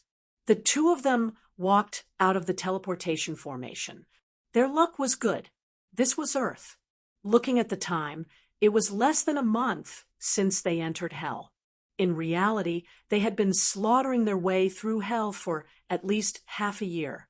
This trip was daunting, but not dangerous. Raven had avoided the fate of falling into the hands of the Ghost Father, while Thea had obtained great benefits. The two of them bade farewell and went back to rest. After taking a bath, she lay on her big bed. She could finally rest. Although she wanted to rest, she could not help but think about death. Currently, the one who had the most competition for her position was the Black Death Emperor. Her advantage was in objective conditions, while the Black Death Emperor's advantage was his high realm. Realms were things that accumulated over time. Thea was not confident that she could surpass the Black Death Emperor in a short period of time. Chapter 8:20. It was hard to say what would restrict Black Death Emperor. For example, the gay angel Zoriel, who was always by Stranger's side, turned into a woman when he was resurrected. Thea, who was lying on the bed, was worried. What if Black Death Emperor changed his personality and turned into a woman? What would she do? At that time, death would be in his bag. Black Death Emperor must die. Although she couldn't kill him, she could beat him into an idiot. It was difficult to keep everything pure and pure, but it was easy to blaspheme. Adding some green of all things or red of all things into his pure body, and then finding a corner to seal him with 100 layers of seals was the idea that the young miss came up with, raising the banner of justice and gathering the power of the entire universe to help her eliminate potential competitors. This was a business worth doing. Moreover, Anka's amulet hinted that she could see death from life, so the study of life equation was indispensable. In short, Black Death Emperor must be eliminated. After staying at home for 3 days, Milady finally recovered from her fatigue. She started to patrol around. First, she took a stroll around Star City's novice village. Damien Dark, who would appear in the original timeline, was captured by her to plant corn. The criminals in Star City were no longer a threat. This was also the reason why Tommy and Laurel ran to Gotham when Barbara summoned them. There were too many people and too little food, so they could only go out and hunt. Shadow, who was 7 months pregnant, moved to the new continent to prepare to give birth to the next generation of the Quinn family. Red Arrow Roy Harper, like many young heroes, chose to travel in order to find his own path. The pitiful Green Arrow had run to Central City to help bury beat-up Savitar. These past few days, Thea was given the cold shoulder, so she could only go to work obediently. On the way, she received a call from Louise Ryan. She was surprised. The two agreed to meet at a coffee shop. After a simple greeting, Louise talked about the main topic of the day. She had a fight with Clark. Clark is too stubborn. The Daily Planet was acquired, so he changed his policy and leaned toward the online media. What's wrong with that? After giving birth, Louise wasn't as fierce as she was when she was young. Her words were very appropriate. Stubborn old man. He's like an old man in his 70s or 80s clinging to the old ways of the print media. I can't even explain it to him. Does Krypton still have the habit of buying newspapers? Louise complained indignantly. Sia sipped her coffee, leisurely, and finally figured out the connection between the two. This was indeed a tragedy. The decline of print media was inevitable. Young people and even old people had begun to abandon print media. They had chosen online media, which allowed them to obtain information faster. It didn't involve the issue of justice or evil. It was a complete change of concept. No matter how powerful one's strength was or how powerful one's magic was, it was useless. The Daily Planet, a newspaper established in 1826, was now faltering. It had reached the end of its life. In order to take care of Superman's emotions, whether it was her Quinn Corporation, Wayne Corporation, or even a few rich superheroes, everyone tacitly avoided the Daily Planet. Today, they had all avoided it, and the result was neither good nor bad. The Daily Planet was acquired by a neutral financial group. The new boss wasn't good, but he wasn't bad either. Student Clark, who was unhappy, found out that the new boss had evaded taxes. He loudly questioned Louise, who wanted to compromise whether her conscience or money was more important. Thea was also speechless. There was almost no one who didn't evade taxes these days. From her Quinn to Wayne to the Palmer Corporation, all of them had this habit. It could be said that the new boss of the Daily Planet was just very unlucky to have run into Brother Superman's gun. She didn't know what the new boss was thinking. He got rid of the old editor-in-chief, Perry, and chose Louise as the new editor-in-chief. This escalated the already tense family atmosphere. Clark felt that his wife didn't support him and instead chose to side with the enemy. For the first time, he slammed the table at Louise. Louise was now the producer of the new corporation's evening news department and the executive vice president of the new media. This was a much higher level than her previous position as a reporter. What do you think I should do? This isn't my compromise. It's the progress of society. Louise poured out her grievances. Thea was speechless. What could she say? It wouldn't be good to say too much. It would seem that she and Superman were very close, and it would seem insincere if she said too much. She chose to swirl her coffee spoon and listen to the story slowly. This is what I think. I should have more in common with Clark. Maybe this will make things more harmonious. Louise said carefully. It could be seen that she had thought about it for a long time. She wasn't just complaining, but putting it into action. She was trying to prove that she valued her relationship and insisted on the truth. She didn't want to break up their relationship because of her principles, so she could only find common ground from another perspective. Thea felt that Louise was becoming more and more intelligent. She was much better than when she went to question Zod. You want to join the Alliance? No, I want to learn the Kryptonian language and customs. It would be best if I have the ability to fight alongside Clark, Louise said earnestly. Thea looked at her. She could buy anything and sell anything. She definitely couldn't use it on her. After all, she was a friend. She couldn't trick her. To package a normal person to the level of Superman was an epic mission. However, it wasn't difficult for those who didn't know how to do it. Thea still had some confidence. Louise looked like a weakling, but she had the potential to become a strong person. The Super Queen of Earth 3 corresponded to Wonder Woman, and her counterpart was Louise. However, the fate of this world made her ordinary, and she became Superman's accessory. She led Louise to her lab and created a high-tech bracelet in front of her. It's purely technological equipment. It's similar to the smart bracelets you use at home. It can provide you with all kinds of knowledge when you're asleep. Thea pressed a button as she spoke, and a screen popped up. You can download any information you need.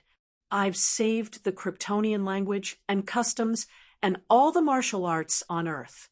Learning this won't take up too much of your brain power. Conservatively speaking, you can finish it in 30 days. As for how well you can use it, that's up to you. Decent martial arts and armor. You have the combat ability to be a first-rate heroine. That's great. Thank you, Thea. Louise hugged her happily and went home to do her research. Thea wanted to leave immediately, but she accidentally saw Superman looking at her from afar. Well, it was far enough. Dude was sitting on the moon. It didn't seem appropriate to pretend not to see him and just walk away. Thea could only fly up. Chapter 8:21. Superman was a little dispirited today. He didn't shave his beard, and he didn't wear a blue shirt or a red cape, which was rare. Instead, he wore a shirt and jeans, sitting alone in the crater. It was obvious that the couple's quarrel had affected him more than Louise. My father sent me to Earth, and it took me 30 years to find my own principles. I used Clark to report the truth, and Superman to bring hope and encouragement to mankind. I don't know if it's my fault or the world's fault. He obviously heard their previous conversation and wanted to continue the topic. Thea didn't understand why the couple liked to talk to her. There was no elegant environment like a coffee shop, so she could only take out a wine barrel. It was very rough, a specialty of hell. It was ironic. The wine was unusually light and had a long aftertaste. Drinking it could clear one's mind and quicken one's thinking. It was very popular with the demons in hell who were dizzy from the impact of chaos. It was a rare wine. Thea handed Superman a glass. Ignoring the moon's gravity, the two of them drank one glass each. Good wine. Clark didn't know that this was a specialty of hell. He thought it was a new product from Quinn Group and kept cheering. Superman complained as he drank the wine. His wife didn't understand the change in the work environment and the fickleness of his colleagues. Shouldn't journalists report the truth? Louise said that she wants to give ordinary people the reports they want to see. God, she actually said something like that. Is the truth more important or the demand more important?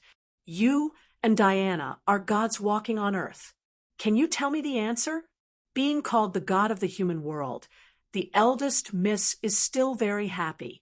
She chooses her words carefully and says, "In the past, believers thought that they were priests and shepherds, while ordinary people were a flock of sheep.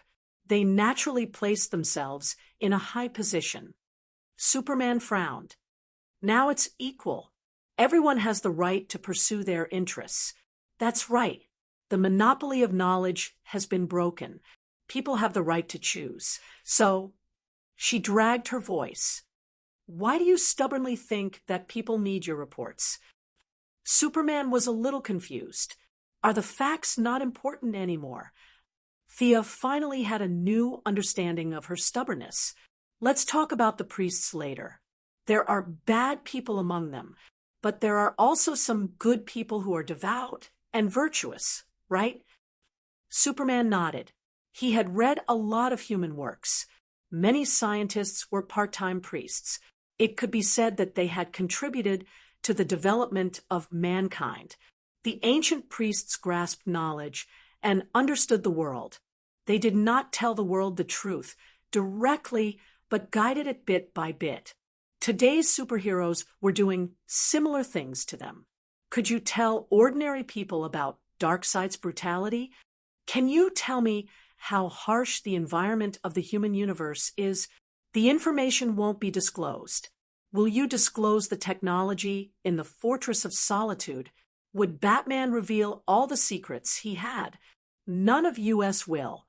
But as long as we maintain a righteous heart and selectively tell the people the truth, this is the safest way. Superman felt that Thea's words were a little twisted, but he didn't know how to refute them. "Actually, by the way, I think the problem between you two isn't whether the news is true or not. It's that you don't talk much and have too few common topics." Thea had long seen through it. Whether the news was true or not, it was all nonsense. The key was that there was a problem with the absolutely righteous foundation of their relationship. When Louise, who was obsessed with death, met Superman, who was incomparably delusional, it was like a golden wind and morning dew meeting. The two of them were extremely in love. It must have felt good to have sex while shouting that justice would prevail. It must have been a great feeling. Now that she was a mother, Louise was a lot more realistic, but Superman was still the same. This caused a rift between the two of them. The wiser Louise wanted to fully enter her husband's world.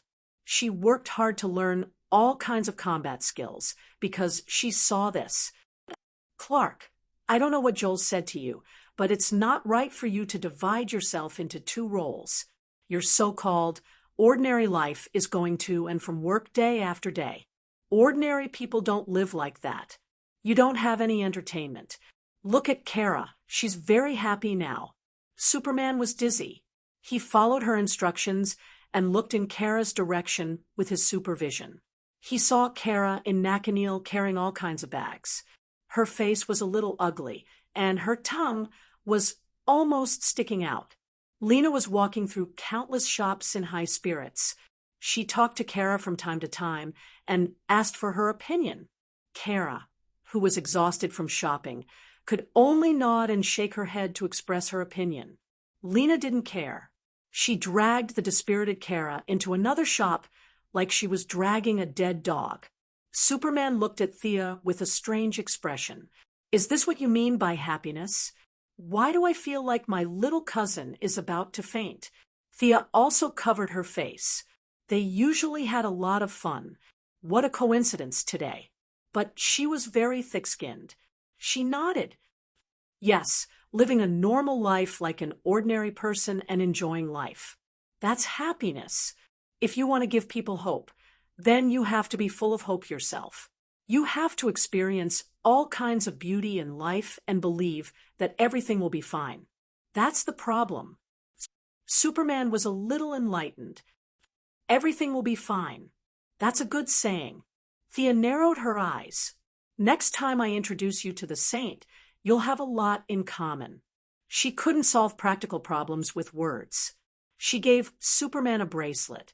The red sun radiation inside could suppress Superman's various abilities. He could eat, sleep, go shopping, and accompany his wife like an ordinary person. Before she left, she gave Superman a bunch of books on household, food, and shopping. She also suggested that he change his hairstyle to add a little freshness.